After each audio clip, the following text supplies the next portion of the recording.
नहीं बोल व्यूअर्स सकती को ऐसा बताओ कुछ कि नहीं है। सनी कौन है and what is Desiwood. Basically दो चीज़ें हैं कि I am one of the founder, I am not the solo founder. Desiwood जो स्टार्ट हुआ था वो अनन्या ने करा था। He is the core main brain behind Desiwood. वहाँ से हमारी जर्नी स्टार्ट हुई कि we have to start Desiwood. और मार्केटिंग का मेरे को थोड़ा बहुत आइडिया था, दैट्स व्हाई जो हमारे एंजल इन्वेस्टर थे उन्होंने एक और बंदे से कनेक्ट करा जिसका नाम है आकाश मेहता। फिर अनन्या ने मेरे को रीच आउट करा कि Karan why don't you join as a cofounder. और अनन्या का कोर फोकस शुरू से यही था कि भाई ऑडियो में ही रहना है, क्योंकि स्मार्ट वॉच उसको लॉन्च नहीं करनी, उसको कोई ऐसी चीज़ लॉन्च नहीं करनी जो कि कंज्यूमर इलेक्ट्रॉनिक्स में है। Okay, so we are totally focusing on audio side. तो अभी कितने फाउंडर्स हैं? वी आर हैविंग मतलब हमारी डेसीवुड में 3 फाउंडर्स हैं, me, Ananya and Aakash. Why entrepreneurship for Karan? Why? ये आया ऐसे कि आपने लाइफ में क्या क्या चीज़ें मिस आउट करी। क्या आपको पर्सनल लेवल पे सही लगता है या फिर आप किसी को रिकमेंड करोगे कि वो बीटेक करे या ना करे या ड्रॉप करे? Welcome everyone to new episode of After Success with Ashutosh. आज हमारे साथ एक बहुत स्पेशल गेस्ट हैं जो कि मेरे फ्रेंड भी हैं काफ़ी टाइम से एंड बहुत टैलेंटेड भी हैं। सो आज मैं आपको इंट्रोड्यूस कराना चाहूँगा सनी से, जो कि डेसीवुड के फाउंडर हैं। और मैं चाहूँगा कि सनी आप अपने आपको एक बार इंट्रोड्यूस करो, क्योंकि अगर मैं आपको इंट्रोड्यूस करूँगा तो मे भी कुछ चीज़ें मेरे से छूट जाएंगी। सो आप हमारी व्यूअर्स को बताओ कि लाइक सनी कौन है and what is Desiwood. So basically मेरा नाम सनी भी है, करण भी बोलते हैं लोग मेरे को। करण मेरा प्रोफेशनल नाम है, सनी मेरा पेट नेम है। बट मैं सनी सर उन्हीं को परमिशन देता हूँ बोलने की जो मेरे काफ़ी ज़्यादा क्लोज होते हैं, जो कि मेरे काफ़ी ज़्यादा फ्रेंड होते हैं, उनको मैं सनी बोलने का मतलब परमिशन तो हाँ, देते, but it's like that. So basically दो चीज़ें हैं कि I am one of the founder, I am not the solo founder. Desiwood जो स्टार्ट हुआ था वो अनन्या ने करा था। He is the core main brain behind Desiwood. और उसने ही प्रोडक्ट बनाया और वहीं से वो प्रोडक्ट स्टार्ट हुआ था। हम लोगों ने डेसीवुड की जर्नी उसी के साथ स्टार्ट करी थी। अनन्या ने प्रोडक्ट बनाया था and then he reached out to one of our investor and मैं उस इन्वेस्टर के साथ काम कर रहा था। I was working under him and वहाँ से हमारी जर्नी स्टार्ट हुई कि we have to start Desiwood. And in 2019 हमारी मतलब पहली मुलाकात हुई थी मेरी और अनन्या की। और वहाँ से मतलब मेरी 3-4 मीटिंग्स हुई अनन्या के साथ, क्योंकि बेसिकली मैं हमारी मतलब जो इन्वेस्टर थे मैं उनकी साइड से इन्वेस्टमेंट्स वगैरह देखता था। तो ही सेट कि यार करण इसकी हेल्प करा।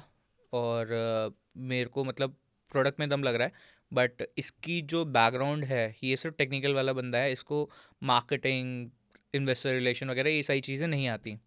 और मार्केटिंग का मेरे को थोड़ा बहुत आइडिया था, बट मेरे को उतना ब्रीफ आइडिया नहीं था। So that's why he that's why जो हमारे एंजल इन्वेस्टर थे उन्होंने एक और बंदे से कनेक्ट करा जिसका नाम है Aakash Mehta. He was running digital marketing for a very big VC fund. और वीसी फंड के साथ साथ वो उससे पहले 4 से 5 ब्रांड्स के ई कॉमर्स वगैरह रन कर चुका था। और he was doing pretty well. E com BNC beauty and cosmetics के अंदर he was getting like almost 6 to 7x का रोआस। और ये मैं बात कर रहा हूँ उस टाइम की जिस टाइम पे ब्यूटी एंड कॉस्मेटिक्स के भरे पड़े थे ब्रांड्स। और इवन अभी भी आज के डेट में भी अगर कोई 6x 7x का रोआस लेके आप बहुत अच्छा है। BNC के लिए, which is really really great. Yes. So वो वाला सीन था। एंड आकाश को हमारे एंजल इन्वेस्टर ने बोला कि यू हैव टू ज्वाइन, मतलब आपको आप इनकी हेल्प कर दो। फिर अनन्या ने मेरे को रीच आउट करा कि Karan why don't you join as a cofounder. Then I saw कि यार मार्केट कैसी है, क्योंकि एक्चुअली में आप टेबल की दूसरी साइड पे बैठे हुए थे। और आप जब टेबल की दूसरी साइड पे बैठे होते हो तो आपको रियलाइज़ नहीं होता कि सामने वाली टेबल पे आके आपको क्या दिखेगा। तो वो मैंने कुछ कुछ फाउंडर से बात करी जिनके लिए हम लोग फंड रेज वगैरह करते थे, तो मैंने उनसे बात करी कि भाई कैसा है मार्केट में, मतलब फाउंडर बन के कैसा लगता है। फाउंडर आप जज करते हो, दूसरी साइड पे बैठ के आप सिर्फ जज कर सकते हो। जैसी मेजरली जो कंज्यूमर्स होते हैं वो भी जज करते हैं फाउंडर्स को। तो वो एक्चुअली में सबसे अलग चीज़ होती है एज़ कम्पेयर टू किसी फाउंडर के लेवल पे होना।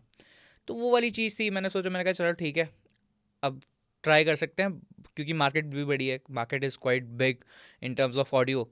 और अनन्या का कोर फोकस शुरू से यही था कि भाई ऑडियो में ही रहना है, क्योंकि स्मार्ट वॉच उसको लॉन्च नहीं करनी, उसको कोई ऐसी चीज़ लॉन्च नहीं करनी जो कि कंज्यूमर इलेक्ट्रॉनिक्स में है. So we are totally focusing on audio side. तो अभी कितने फाउंडर्स हैं? वी आर हैविंग मतलब हमारी डेसीवुड में 3 फाउंडर्स हैं, मी, अनन्या एंड आकाश. और टीम कितनी बड़ी है हमारी? टीम हमारी है 25 लोगों की. 25 लोगों की टीम है. 25 लोगों की. एंड लाइक अगर मैं टीम की बाइफर्केशन देखूँ तो किस हिसाब से, लाइक R&D में कितने लोग हैं? R&D में 3 लोग हैं, और बाकी जो लोग हैं वो 7 लोग हैं मैनेजमेंट साइड पे, जो कि graphic designing, performance, ads, accounts, customer support ऐसे हैं. बाकी जो रेस्ट लोग हैं वो सारे के सारे हमारा प्रोडक्शन देखते हैं. वो बेसिकली ITI पास आउट्स वगैरह ये सब रखे हुए हैं, तो उनके साथ हम लोग प्रोडक्ट्स बना रहे हैं. ओके. तो करण, आज जो हमारा मेजर फोकस होगा ना, वो आपको जानना एज अ पर्सन कि आपकी जर्नी कैसी रही थ्रू आउट. एंड जो मेरा एक क्वेश्चन आपसे होगा कि why entrepreneurship for Karan, Y?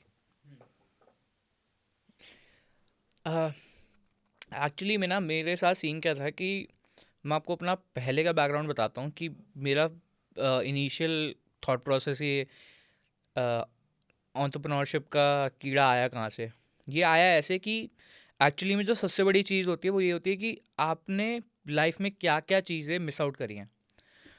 जब भी कोई किसी को भी आप देखोगे तो कोई भी ऐसा बंदा नहीं होगा जो कि well to do rich family से या ऐसी सब जगहों से आ रहा होता है. अगर वो आ रहा होता है तो उसके मेजर चांसेस होते हैं कि वो फेल करता है, क्योंकि उसने सब कुछ देखा होता है लाइफ में. अब एक्चुअली में सीन क्या था कि मेरे जो दादाजी थे, मेरे दादाजी, जितना हमारा पॉडकास्ट का रूम है उससे उतना बड़ा है रूम में मेरे दादाजी, मेरी दादी जी और मेरे पापा और 3 भाई उनके साथ, और ये मतलब 6 लोगों की फैमिली एक इतने बड़े रूम पे रेंट पे रहते थे. ये मैं बात कर रहा हूँ मेरे फादर के टाइम पे. तो मेरे फादर को भी ये प्रॉब्लम देखी कि भाई मतलब ये तो बहुत गंदी हालत है यार, मतलब कि ऐसे कैसे रहे. और एक जगह है कैलाश नगर, दिल्ली में? दिल्ली में ही है. कैलाश नगर करके जगह है, गांधीनगर के जस्ट पास में ही है. तो Gandhinagar is the biggest hub eight that point of time, जो कि अपैरल्स के लिए वेल नोन था. हमारा तो गांधीनगर से ही है बहुत. हाँ, तो वो वाला एक सीन था. तो एक्चुअली में मेरे फादर ने ये चीज़ देखी कि यार मतलब ऐसे तो काम नहीं चलेगा. और मतलब मेरे फादर का शुरू से ही मन था कि उनको पुलिस में जाना है. एंड एट 17, जब वो 17 साल के थे, उन्होंने अपनी 12th पास आउट कर ली. अब उन्होंने बॉडी वॉडी भी उसी हिसाब से बनानी शुरू करी थी, क्योंकि इनिशियली थॉट प्रोसेस ये होता था कि जिसकी फिजिकल बॉडी मेंटेन्ड है वो उनको पुलिस में एडमिट मतलब उनको जल्दी मिल जाता था. तो उनकी बॉडी वॉडी सही थी, तो वो गए, उन्होंने ट्रायल वायल दिया, सब कुछ हुआ. पर जब बाद में उन्होंने डॉक्यूमेंट सबमिट कराया तब उन्होंने मना, तब पुलिस वालों ने मना कर दिया कि भाई तुम 17 साल की हो, तुम कैसे जॉब पे जाओगे. तो वहाँ से फिर डैडी ने मतलब सोचा कि यार अब मैं क्या करूँ. उन्होंने बैचलर्स करनी स्टार्ट करी DU से. बट मीन टाइम मेरे जो दादाजी थे, मेरे दादाजी इज़ इनटू रेलवे, और मेरे ताऊ जो हैं वो भी रेलवे में ही हैं. हाउ, लाइक मैं ये कितना कोइंसिडेंस है कि मेरे दादाजी भी रेलवे में थे. अच्छा. And he was inspector in railway police, अच्छा. मेरे दादाजी. वाह. नहीं, मेरे दादाजी तो एक्चुअली में कुक थे, हेड कुक थे. तो मतलब हेड कुक तो मतलब शुरू में थे, फिर उसके बाद उनको पूरा का पूरा वो दे दिया था कि आपको ही मतलब पेंट्रीज जो होती हैं रेलवेज़ की, तो वो पेंट्री हैंडल करते थे दिल्ली, पुरानी दिल्ली में, पुरानी दिल्ली रेलवे स्टेशन पे. तो वो वाला सीन था. तो मतलब उनकी थोड़ी सी रीच थी रेलवेज़ में. तो मेरे दादाजी ने मेरे पापा को जो मालगाड़ियाँ जो जाती हैं, अगर आपने देखो ठेले होते हैं जो जो ठेले लेके जाते हैं, ये आपको नई दिल्ली पे नहीं मिलेगा. ये आपको नई दिल्ली पे बिल्कुल नहीं मिलेगा, पुरानी दिल्ली पे भर भर के होता है, क्योंकि वहीं से मालगाड़ियाँ चलती थी. तो मालगाड़ियों के अंदर वो ठेले से जो होते हैं वो उसके ऊपर सामान लेके मालगाड़ियों में लोड करवाना होता था. तो मेरे फादर को मतलब ये बोला कि भाई अभी कुछ जॉब वॉब नहीं लग रही, जब तक तब तक तू ये कर ले. उन्होंने वो करना शुरू कर दिया मेरे फादर ने. मीन टाइम उनको एक अपॉर्चुनिटी मिली कि वो अपना मतलब फाइनेंस में लग गए. फाइनेंस बोले तो कि जैसे ये जो कलर टीवी होते हैं, उस टाइम पे नए नए कलर टीवी आए थे, तो उन्होंने वहाँ से स्टार्ट करा, उन्होंने वहाँ से फाइनेंसिंग वगैरह स्टार्ट करी. और फिर उसके बाद उन्होंने दोनों दोनों जॉब्स कर रहे थे. रात को वहाँ जाते थे मालगाड़ी पे लोड करवाने सामान, और फिर उसके बाद यहाँ पे अपना पैसा बना रहे थे यहाँ से फाइनेंस में. फिर जब उनके पास पैसा थोड़ा सा बन गया, तब उनको ये अपॉर्चुनिटी दिखी कि भाई मालगाड़ी में माल भरने से ज़्यादा बेटर है कि मैं मालगाड़ी लीज पे ले लूँ, क्योंकि उस टाइम पे उनके पास थोड़ा बहुत पैसा आ गया था। उन्होंने वहाँ से वो पैसा इकट्ठा करके उन्होंने मालगाड़ी लीज पे ली, एंड वहाँ से उनका जो ग्रोथ मैप स्टार्ट हुआ, ग्रोथ रोड मैप जो उनका बना, विच इज़ फिनोमिनल। मतलब आप ये समझ लो 1995 1998 में उनके पास 4 घर थे दिल्ली एनसीआर में, जहाँ वो पहले एक छोटे से रूम में छः छः लोग रहते थे। वहाँ से उन्होंने 4 मकान खुद के खड़े करे, और 1995 1998 में उनकी सैलरी 1 लाख रुपए महीना थी। सो वो उनके अंदर मतलब वो चीज़ काफ़ी ज़्यादा मतलब अच्छी हो गई, क्योंकि he was carrying cell phone at that point of time. Motorcycle थी उनके पास, तो वो मतलब थोड़ी सी सेल्फ मेड। सेल्फ मेड, मतलब खुद से सब कुछ करा। फिर उसके बाद उनके साथ ये सीन हुआ कि फिर 1998 में मतलब शादी हो गई उनकी, और 1999 या 2000 के साइड पे मैं बॉर्न हुआ। एंड वहाँ पे जब मतलब 2 साल के बाद मेरे फादर को धोखा मिला उनके पार्टनर से, क्योंकि एक्चुअली में उन्होंने 8 जो मालगाड़ियाँ थी वो लीज पे ले ली थी। एक चीज़ मैं ना हमेशा सुनता हूँ कि हमारे पुराने जब स्टोरी सुनते हैं फादर का और कोई भी पुरानी स्टोरीज में, ये धोखे वाला सीन हमेशा आता है कि पार्टनर्स ने धोखा किया। एंड ये लैंडस्केप अभी चेंज हुआ है लाइक डॉक्यूमेंटेशन आने के बाद, या फिर? इनिशियली पता है क्या होता था आशुतोष भाई, कि लोग ना वर्ड्स पे यकीन करते थे, अभी भी होता है, नो डाउट अभी अग्री। भी, ठीक है, क्योंकि आप बिना वर्ड्स के चला ही नहीं सकते। कितनी भी डॉक्यूमेंटेशन कर। कितना भी डॉक्यूमेंटेशन कर लो, जो मर्जी कर लो, बिना वर्ड्स के आपके नहीं हो सकता कुछ, राइट। मतलब अगर आप किसी इन्वेस्टर से बात करने जा रहे हो, तो इन्वेस्टर आपसे सीधा ये नहीं बोलेगा कि भाई बैंक स्टेटमेंट दिखाओ मेरे को, राइट। मतलब ये कभी भी नहीं होता। वो जब सारा डॉक्यूमेंटेशन होगा जब होगा, बट उससे पहले तो वो कमिट कर देता है पैसा। तो एक्चुअली में आपके वर्ड्स बहुत ज़्यादा मैटर करते हैं। बट वो वाली चीज़ होती है ना कि दो चीज़ें होती हैं, कि कुणाल शाह बहुत बहुत ज़्यादा इस चीज़ के ऊपर बिलीव करता है, और मतलब बोलता भी है कि इंडिया ऐसी सोसाइटी है जहाँ पे ट्रस्ट डेफिशिएंट लोग ज़्यादा रहते हैं। तो वो चीज़ मतलब मैं भी मानता हूँ कि ट्रस्ट डेफिशिएंट लोग ज़्यादा रहते हैं, क्योंकि अब एक्चुअली में एक चीज़ इसके ऊपर और होती है कि अब अगर आप कोई भी पॉडकास्ट होता है, कोई भी ऐसी कोई कंट्रोवर्सी वाली चीज़ होती है, जैसे कुणाल शाह या फिर दीपिंदर गोयल, या अभी जो यस मैडम का बहुत ज़्यादा पॉडकास्ट में मतलब बहुत ज़्यादा वो हुआ था, पीआर हुआ था। तो लोग ना उसको नेगेटिव साइड पे ज़्यादा लेके जाते हैं, क्योंकि एक्चुअली में लोगों का परसेप्शन ये है कि यार अच्छा तो सब करते हैं, वो हो सकता है अच्छे के लिए हो, बट वो लोग सोचते हैं नहीं यार ये नेगेटिव नेगेटिव जल्दी पिक हो। नेगेटिव जल्दी पिक होता है। तो मतलब रॉकस्टार में एक बहुत फेमस लाइन थी, जो जब रणवीर कपूर जेल में जाता है, जॉर्डन जेल में जाता है जब, तो जो उसका म्यूजिक लेबल होता है वो बोलता है, कहता है नेगेटिव चलाओ, नेगेटिव चलता है। ये लिटरली फैक्ट है कि मतलब आप अगर इंडिया के अंदर नेगेटिव चीज़ें नहीं बोलोगे, नेगेटिव चीज़ें नहीं करोगे, तब तक हो सकता है कि आपको कंट्रोवर्सी कम मिले, आपको आपका जो स्केल अप है वो थोड़ा कम हो। तो ये चीज़ है, बट मतलब वहाँ से सॉरी मतलब अब जंप बैक करते हैं आपके स्कूल की जर्नी पे, कैसी रही स्कूलिंग कॉलेज उसके बाद फिर? तो बेसिकली उसके बाद मेरे फादर ने वो छोड़ दिया था। 2003 में उन्होंने वो छोड़ दिया था। मेरे फादर की बाइक के जो वायर्स होते हैं ब्रेक वाले, वो काट दिए थे।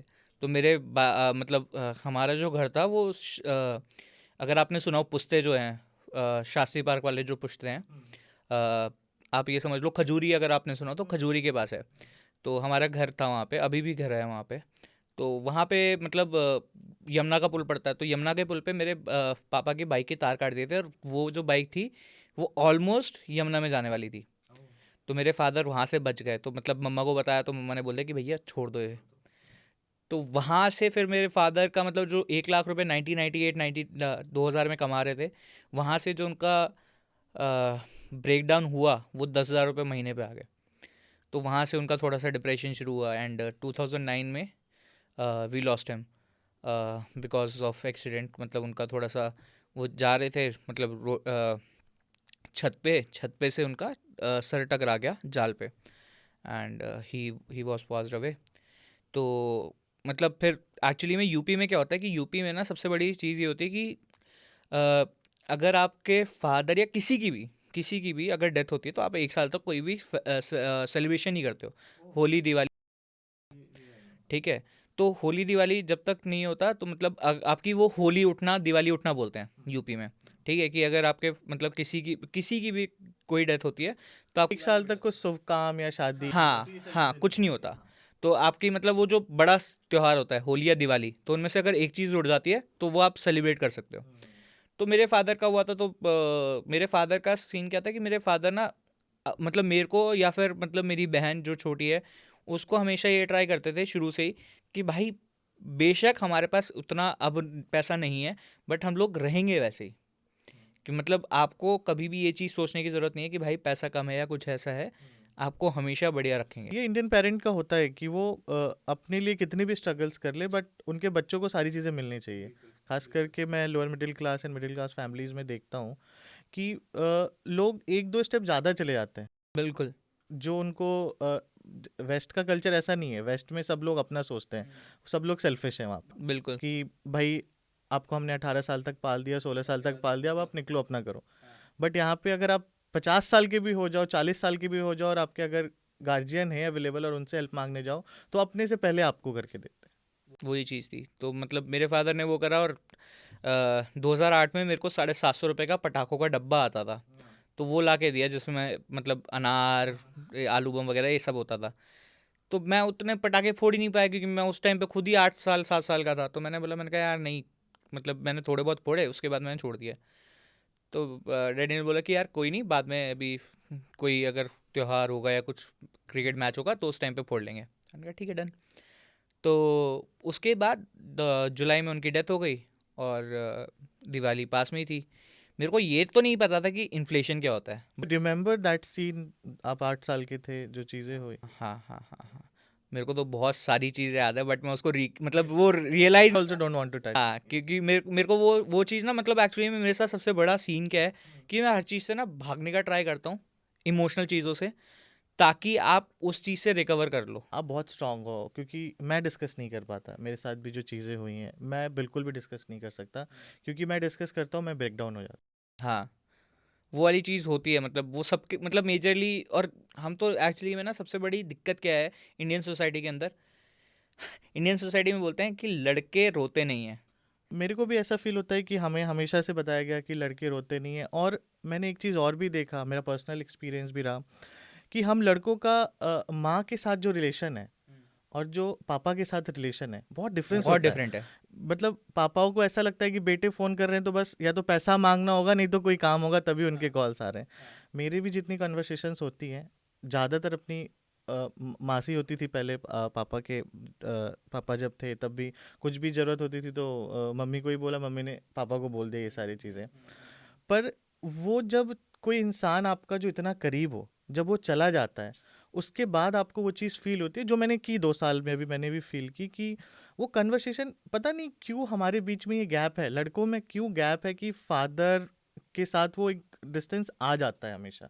बट पता है एक्चुअली में एक चीज़ मेरा इसमें पर्सपेक्टिव दूसरी साइड पे भी है कि हम लोग ना, मतलब अपने फादर को शुरू से ही हमें ये चीज़ दिखाई भी जाती है और हमें पता भी होता है कि हमारे फादर जो हैं वो हीरो हैं, ठीक है।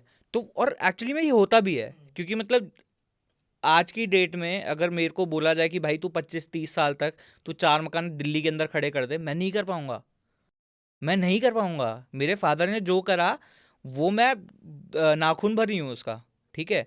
तो एक्चुअली में उनके लिए रिस्पेक्ट ज़्यादा होती है। और इंडियन सोसाइटी में सबसे बड़ी चीज़ पता है क्या है, कि अगर आप किसी की रिस्पेक्ट कर रहे हो ना, तो आप उससे काउंटर क्वेश्चन नहीं कर सकते, आप उनसे ढंग से अच्छे से बात नहीं कर सकते, जो कि अब आज की डेट में जो मेरी जनरेशन है वो थोड़ा सा चेंज हुआ है पर्सपेक्टिव। टैबू हटा है थोड़ा। वो टैबू थोड़ा सा हटा है कि मतलब अगर मैं किसी की रिस्पेक्ट करता हूँ तो इसका मतलब ये नहीं है कि मैं उससे बहस नहीं कर सकता, अगर उनके अच्छे के लिए है, उनके बुरे के लिए या मेरे अच्छे के लिए है। पहले क्या था, जो मेरे को लगता है कि रिस्पेक्ट का मतलब डर, हाँ कि अगर आप डर रहे हो तभी आप रिस्पेक्ट कर रहे हो, बट वो चीज़ें अभी सिनेरियो चेंज हुआ है। हाँ हाँ हाँ। तो आपने अपनी स्कूलिंग कहाँ से की फिर? स्कूलिंग मैंने करी अपनी नानी के घर से ही, मतलब मैंने दिल्ली में ही है आपका नानी? दिल्ली में ही है। मतलब मैं एक्चुअली में हूँ दिल्ली से, बट मेरा जो ओरिजिन है वो हरदोई से है। हरदोई यूपी में ही है। यूपी में Hardoi is the biggest district in UP. तो हरदोई को हिरण्यकश्यप की राजधानी भी बोला जाता है। तो वहाँ से मैंने मतलब वहाँ पे मेरा आना जाना लगा रहता था और अभी भी लगा रहता है, बिकॉज मेरी मासी की शादी वहीं पे हुई है। के रिलेटिव्स हैं वहाँ पे? हाँ, मासी की शादी वहीं पे हुई है, और मासी भी दिल्ली में रहती हैं, बट उनकी पोस्टिंग वहाँ हुई है। वो गवर्नमेंट जॉब में है अभी। तो अब फिर उसके बाद अपने कॉलेज कहाँ से किया? कॉलेज मैंने करा गलगोटिया यूनिवर्सिटी से। अच्छा, गलगोटिया, नोएडा। हाँ, सो बेसिकली मैं आपको बता रहा था कि मेरे को इन्फ्लेशन का पता था कि इन्फ्लेशन क्या होता है, बट इन्फ्लेशन के बाद जो मैं आपको बता रहा था एंटरप्रेन्योरशिप का कीड़ा, तो मेरे को ये पता था कि भाई अब मैं पटाखे फोड़ नहीं सकता। अब जब आप पटाखे फोड़ नहीं सकते तो आप क्या करोगे उन पटाखों का? अगर रखे रखोगे तो दिल्ली में बोलते हैं फुस हो जाएंगे पटाखे, ठीक है? तो वो चीज़ हो जाती। और मेरे पास थे 400 ₹450 के पटाखे उस टाइम पे, और मेरे को पता था कि एक फुलझड़ी का पैकेट जो पहले 10 रुपये का मिल रहा था वो अब 25-30 रुपये का मिल रहा है, क्योंकि वो प्राइस बढ़ गया है। मेरे को ये नहीं पता था कि भाई इन्फ्लेशन क्या होता है, कि नहीं पता था, बट ये पता था कि 10 का 25 में बिक रहा है।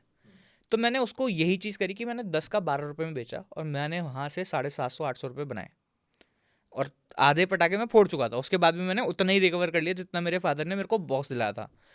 तो वहाँ से मेरे को थोड़ा सा लगा, मैंने कहा भाई पैसा यहाँ से भी बन सकता है। और मेरे को उससे पहले कुछ नहीं पता था कि भाई पैसा क्या होता है। पहला धंधा वहीं से हुआ। पहला धंधा मेरा वही हुआ था। और मतलब मैंने अपनी दादी को बताया। मैं दादी से बहुत ज़्यादा क्लोज था, तो दादी बहुत ज़्यादा खुश थी कि मतलब भाई बढ़िया करा है। तो मतलब एक्चुअली में मैंने फिर उसके बाद उन 750-800 रुपये से कपड़े लिए थे अपने लिए। और मेरी दादी जी ने मतलब मेरे को बोला कि ये ले, तूने इतने पैसे कमाए तो ये थोड़े से और पैसे रख, ताकि तू मतलब थोड़ा अच्छे से वो थोड़ा सा रैप अप हो जाए कि यार मतलब बढ़िया करा तूने। तो वहाँ से फिर ये स्टार्ट हुआ। उसके बाद मैं अपने नानी के यहाँ आ गया। नानी के यहाँ से मैंने अपनी 8 तक पढ़ाई करी। फिर उसके बाद मेरी मम्मा जो थी वो भी पहले वहीं रहती थी, शादरा में ही। तो वहाँ से हम लोग यहाँ पे हम लोगों ने घर लिया नानी के यहाँ द्वारका में। और फिर जब यहाँ से घर लिया तो वहाँ से ही मैंने 9, 10th, 11th, 12th वहीं से पास आउट करी। और बेसिकली मेरे दिमाग में ये था कि मेरा जो कज़न है, मेरा जो कज़न ब्रदर है, जो मेरे ताऊ का लड़का है, उसने यूपीएससी 5 बार ही क्लियर करा है। 5 बारी या फिर 5 बारी में? 5 बारी क्लियर करा है, 5 बारी मतलब ओके। हर अटेम्प्ट में क्लियर करा उसने। ओके। इंटरव्यू वगैरह सब कुछ क्लियर करा है। अभी करंट में ही इज इनटू कैग। तो उससे पहले वो एसीबी था दिल्ली एनसीआर में, साउथ दिल्ली में एसीबी था वो। तो बेसिकली मेरे लिए एक सेट हो गया था कि भाई तूने यूपीएससी तो निकालना है। अब यूपीएससी से पहले उसने इंजीनियरिंग निकाली थी एनएसआईटी से, तो मेरे को इंजीनियरिंग भी करनी है। उससे पहले साइंस ली थी, तो भाई साइंस भी लेनी है। तो एक रोल मॉडल हो जाता है हमारा। हाँ, रोल मॉडल भी हो जाता है, बट वो भी होता है ना कि भाई उसने इतना करा तो तेरे को भी तो उतना करना पड़ेगा भाई। उससे कम करेगा तो फिर तेरी इज्जत नहीं होगी सोसाइटी में। जो मतलब तुम्हारी इंटरनल सोसाइटी है उसके अंदर तुम्हारी इज्जत नहीं होगी। थे ना, देखो उनके। तो मैंने साइंस ली। अब साइंस के बाद मतलब एक्चुअली में मेरे लिए सबसे बढ़िया चीज़ ये हुई कि मैंने एक प्राइवेट स्कूल से साइंस की पढ़ाई करी। और उसके पीछे रीज़न ये था कि मैं गवर्नमेंट स्कूल में जाना नहीं चाहता था। और मेरे साथ सीखी नहीं है कि मैं बहुत ज़्यादा गुस्से वाला हूँ। तो जब मैं गुस्से वाला हूँ तो मेरी मम्मी ने मना कर दिया कि भाई तू गवर्नमेंट स्कूल में नहीं जाएगा, तू लड़के आएगा हर बारी। तो मैंने कहा ठीक है। तो प्राइवेट स्कूल में गया, और वहाँ पे मेरे लिए सबसे बड़ी चीज़ ये हुई कि मेरी जो कंप्यूटर साइंस की टीचर थी वो बहुत ज़्यादा अच्छी थी। उन्होंने 3 से मतलब हमें C++ की कोडिंग सिखाई, और इतनी बढ़िया सिखाई कि मेरा उसके बाद जब 12th ख़त्म होती है तो 3-4 महीने का गैप होता है। उसके अंदर मैंने 3 से 4 कोडिंग लैंग्वेज और सीख ली। जावा और ये सारी कोडिंग लैंग्वेज मैंने उसी टाइम पे सीख ली। मेरे को ये रियलाइज़ हुआ, मैंने कहा भाई बढ़िया है। C++ में वो कंप्यूटर साइंस में बीटेक करेंगे। जेई मेरा क्लियर हो गया था मेंस में, बट मेरे को कोई अच्छा कॉलेज नहीं मिल रहा था। फिर मैंने आईपी यूनिवर्सिटी के लिए फॉर्म भरा था। आईपी यूनिवर्सिटी का भी मतलब मेरी रैंक अच्छी खासी थी, बट कट ऑफ में मेरा नंबर अभी तक नहीं आया था। एक लास्ट में कुछ होता है, मेरे को नाम याद नहीं है, कि उसके अंदर आपको 1,000 रुपये पे करने होते हैं। और 1,000 रुपये पे करने के बाद आपको कॉलेजेस बुलाते हैं, और फिर वो वहाँ पे इनरोल कराते हैं। काउंसलिंग सो। काउंसलिंग बोलते हैं जिसको। तो 1,000 रुपये उस टाइम पे टू बी ऑनेस्ट मेरे पास नहीं थे। तो उसलिए मैंने मतलब आईपी का वो जो ब्लॉक वाला सीन होता है वो मैं नहीं कर पाया। फिर मैंने गलगोटिया यूनिवर्सिटी पे अपनी बीटेक करी। 2 साल बीटेक कर रहा था मैं। और मेरे कंप्यूटर साइंस के सर थे वहाँ पे, जो मेरा कंप्यूटर साइंस देख रहे थे, मेरी उनके साथ बहुत अच्छी खासी बातचीत हो गई थी, बहुत अच्छी खासी दोस्ती यारी हो गई थी उनके साथ। ही वॉज सेइंग कि भाई तू करण तू क्यों कर रहा है, मतलब उन्होंने भी बोला, और मेरे दिमाग में ये चीज़, आपको टीचर ने मोटिवेट किया कि आप नहीं मोटिवेट नहीं करा मोटिवेट नहीं करा, बट मतलब उन्होंने बोला कि भाई मतलब लिटरली, क्योंकि एक्चुअली में बीटेक के जितने भी बच्चे थे, और एक तो सबसे बढ़िया चीज़ है कि यहाँ पे गलगोटिया यूनिवर्सिटी में 14 सेक्शन होते हैं बीटेक के, ठीक है, मतलब अंधे बच्चे होते हैं वहाँ पे, ठीक है। और मैंने लिटरली पढ़ा था उसके बारे में कि भाई मतलब ऑलमोस्ट 14 लाख बच्चे बीटेक पास आउट करते हैं हर साल, ठीक है। उसके बाद कितनों की नौकरी लगती है, कितनों की नहीं लगती, किसी को नहीं पता, ठीक है। बट एवरेज सैलरी पैकेज 25 से 30 हज़ार रुपये, ठीक है। TCS, विप्रो, इन्फोसिस जो स्टार्टिंग इतनी होती है? इतना ही देते हैं। तो मैंने सोचा, मैं कहा भाई इतना पैसा दे के, इतना खर्चा करके मैं इतनी ये 25 से 30 हज़ार रुपये कमाऊंगा। तो और जबकि मेरे साथ सीन ये होता था कि एक बारी मेरा एक पेपर था, मेरे को याद है, जो कंप्यूटर साइंस का ही था, C++ था, सी लैंग्वेज का एक पेपर था। मेरे को एक दिन के लिए जाना था, मैं द्वारका से ग्रेटर नोएडा गया था, और वो पेपर मैंने मुश्किल से मुश्किल 10 मिनट के अंदर ख़त्म करके मैं बाहर निकल आया, 10 मिनट के लिए। तो आप ये सोचो कि मैं 2 घंटे जाना, 2 घंटे आना, 4 घंटे लगा के मैंने 10 मिनट के पेपर के लिए गया। तो मेरे को वो चीज़ ऐसी लगी कि लिटरली उस टाइम पे महेंद्र सिंह धोनी की मूवी आ रखी थी, MSD। तो उसमें जैसा वो सीन होता है ना कि धोनी ऐसा करके बैठा होता है, ट्रेन आगे से निकल रही होती है, मेरे लिए लिटरली वो वाला सीन चल रहा था। मैं लिटरली उस चीज़ को फील कर पा रहा था। मैंने कहा भाई ये तो मेरे साथ हो रहा है अभी, क्योंकि एक्चुअली में मेरे दिमाग में वो चीज़ चल रही थी कि भाई क्या चल रहा है, मतलब 2 साल मैंने पढ़ लिया ऑलरेडी, मेरे को कंप्यूटर्स में मतलब जो बाकी बच्चे हैं वो कुछ कर नहीं पा रहे, ठीक है। मतलब बाकी नो डाउट गलगोटे में बहुत अच्छे अच्छे बच्चे हैं, बट मेजरली वहाँ पे करिकुलम जो था वो इतना वो नहीं था, बढ़िया नहीं था। कोई भी, मतलब मैं ये सिर्फ गलगोटे की बात नहीं कर रहा, बाकी सब में भी एजुकेशन सिस्टम हमारा ऐसा है कि आपको सिर्फ बुकिश नॉलेज दी जाती है, ठीक है। आपको एक्सपोजर नहीं दिया जाता कि भाई आप ये करो। मतलब एक्चुअली में मैं C++ में, अगर आपको याद हो, अगर आपने मैथ पढ़ी होगी, तो आपको मैट्रिसेस डिटर्मिनेंट होता था, ठीक है। मैंने इन्वर्स वगैरह ये सारा सब कुछ, एल्गोरिथम पूरा का पूरा, मैंने 12th क्लास में बनाया था, ठीक है। और मेरे को वहाँ पे जो मैं जिसकी वजह से मेरे को कॉलेज ड्रॉप करने का मन करा, वो सिर्फ एक चीज़ थी कि मैंने मैट्रिसेस, डिटर्मिनेंट, प्लस माइनस सब कुछ, मतलब इन्वर्स वगैरह सब कुछ निकालना सिखाया था 12th क्लास में, बनाना मतलब वो प्रोग्राम बनाया था। और मेरे को बीटेक सेकेंड ईयर में मेरे को प्रोग्राम क्या मिल रहा है, 2 नंबर्स को ऐड करके दिखाओ। ये मेरा 10 मिनट का पेपर में था कि भाई आप मतलब मैंने 10 मिनट में करा था, बाकी तो 1 घंटे का पेपर था, बट वो मैंने 10 मिनट में ख़त्म करके बाहर निकल आया था। उसके पीछे का रीज़न ये था कि भाई मैंने मैट्रिसेस, डिटर्मिनेंट, ये सारा सब कुछ मैंने 12th में बनाया, मैं सेकेंड ईयर में जाके 2 नंबर्स को प्लस करना सिखाऊंगा, मतलब सी लैंग्वेज में। तो मेरे को वो वाली चीज़ हिट हुई, मैंने कहा भाई मैं नहीं कर सकता बीटेक, मेरे बस की नहीं है। और फॉर्चुनेटली मेरा पैर टूट गया उसी टाइम पे, फॉर्चुनेटली वो इसलिए बोल पा रहा हूँ मैं फॉर्चुनेटली, क्योंकि मेरे को उस टाइम पे मौका मिल गया 3 महीने का बेड पे रहने का। मेरा यहाँ तक पैर फ्रैक्चर था, मेरा राइट लेग शुरू से लेके यहाँ तक मेरे को, हाँ कैसे ब्रांडिंग, कैसे वो फ्रैक्चर? एक बाइक वाले ने ठोक दिया था। ओह। मैं पैदल जा रहा था, बाइक वाले ने, वेस्ट दिल्ली रहता हूँ, वेस्ट दिल्ली में भाई साहब अलग ही वो चलता है, तो भाई बाइक वाला यूं यूं करके जा रहा था, तो भेड़ दिया उसने। तो वो तो मेरे फ्रेंड्स अच्छे थे जिन्होंने मेरे को हॉस्पिटल पहुंचाया, ये सब कुछ हुआ। तो फिर ये होके फिर मेरे को 3 महीने का टाइम मिला। 3 महीने तक मैंने डिजिटल मार्केटिंग सीखी, फ्रॉम गूगल, फ्रॉम यूट्यूब वगैरह, इन सब जगहों से। वहाँ से फिर मेरे को एक एक्सपोजर मिला कि मैं मम्मा को दिखा दूँ कि मम्मा देखो भाई, मैं एक कंपनी में गया था, वहाँ पे मेरे को 25,000 रुपये का इंटर्नशिप ऑफर मिल गया था। तो मैंने कहा भाई 25,000 रुपये का इंटर्नशिप ऑफर है, और वो बहुत बड़ी कंपनी है आज की डेट में। तो मैंने मम्मा को दिखाया, मैंने कहा मम्मा देखो 25,000 रुपये का मेरे को इंटर्नशिप ऑफर मिल रहा है अभी, ठीक है।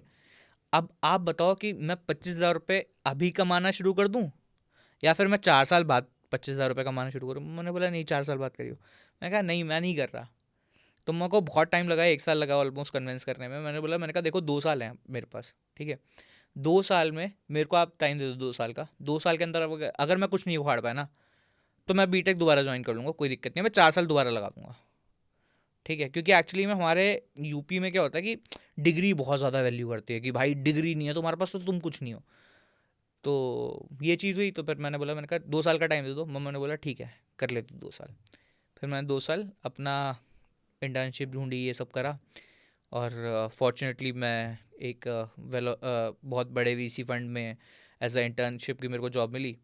और वहाँ पे जॉब मैं क्यों करने गया, क्योंकि उस टाइम पे ना एक रितेश अग्रवाल जो बहुत बड़े ओयो के फाउंडर हैं, उनसे मेरा इंटरेक्शन तो नहीं हुआ, बट मैंने उनका स्टोरी देखी थी कि भाई 17 साल का लड़का है। बहुत इंस्पायरिंग स्टोरी है। हाँ, 17 साल का लड़का, रायगढ़ उड़ीसा जैसी, उड़ीसा में रायगढ़ नाम का कोई जगह है, वहाँ से आके पैसा बनाया इतना, और इतनी बड़ी कंपनी बना रहा है 17 साल का लड़का। मैंने कहा भाई ये 17 साल का लड़का होके इतनी बड़ी कंपनी बना सकता है। पीटर थिल जो फेसबुक के इन्वेस्टर हैं, पेपैल के फाउंडर थे, उनसे पैसा उठा सकता है, इतनी बड़ी कंपनी बना सकता है, इतनी बड़ी प्रॉब्लम सॉल्व कर सकता है। तो भाई मैं दिल्ली में रह के अगर ना मैंने कुछ उखाड़ा ना, तो फिर मेरा, भाई मैं दिल्ली में रहने लायक नहीं हूँ। तो और मैं मतलब लिटरली मेरे दिमाग में ये था कि भाई मैं चूतिया हूँ अगर मैंने नहीं करा ये सारी चीज़ें। तो कि अगर मतलब स्टार्टअप साइड पे अगर आपको जाना भी है, मतलब चाहे इन्वेस्टमेंट साइड पे जाओ चाहे स्टार्टअप वाली साइड पे जाओ, बट अगर आपने दिल्ली में रह के ये चीज़ें नहीं एक्सप्लोर करी ना, दिल्ली बैंगलोर कहीं पे भी, तो आपको मतलब अपने ऊपर ना शर्म आनी चाहिए थोड़ी सी। अब आज की डेट में तो बहुत सारी ऐसी जगह हैं जहाँ से कोटा में कोई कंपनी है जो कि इतना बड़ा कर रही है, कुछ कुछ जगह ऐसी हैं जहाँ पे बड़ी बड़ी कंपनीज खड़ी हो रही हैं। जयपुर में देखो ना, कार देखो, ये वो सारी जयपुर से निकली हुई कंपनी। कार देखो जयपुर की है, बट अभी शार्क टैंक में मेरे को कल पता चला एक कंपनी है जो कोटा से निकली हुई है। बहुत सारी कंपनी। बहुत सारी ऐसी कम छोटी छोटी जगहों से कंपनीज निकल रही हैं। अपने ये जो रिकोड वाले हैं फाउंडर, वो भी तो कोई टीयर 1 सिटी के नहीं है, बट जब भी देखो कितना अच्छा रेवेन्यू कर रहे हैं। तो एक्चुअली में मेरा मेरा थॉट प्रोसेस वही था कि भाई जब ये जब उड़ीसा में रायगढ़ नाम की जगह से कोई बंदा आके इतना बड़ा धंधा बना सकता है, तो हम क्यों नहीं कर सकते। बिल्कुल बिल्कुल। सनी, आपने जो अपनी जर्नी बताई वो तो मतलब बियॉन्ड द वर्ड्स है, इंस्पायरिंग है, बियॉन्ड द वर्ड्स है। बट कुछ चीज़ें जो मैंने इस जर्नी में देखी, जो हमारे व्यूअर्स को भी लग रही होंगी, कि क्या आपको पर्सनल लेवल पे सही लगता है, या फिर आप किसी को रिकमेंड करोगे कि वो बीटेक करे या ना करे या ड्रॉप करे? आपकी जर्नी अलग हो सकती है, मैं मानता हूँ, बट जो हमारे एस्पायरिंग स्टूडेंट्स हैं या एंटरप्रेन्योर हैं, उनके लिए आप क्या सजेशन देते हो?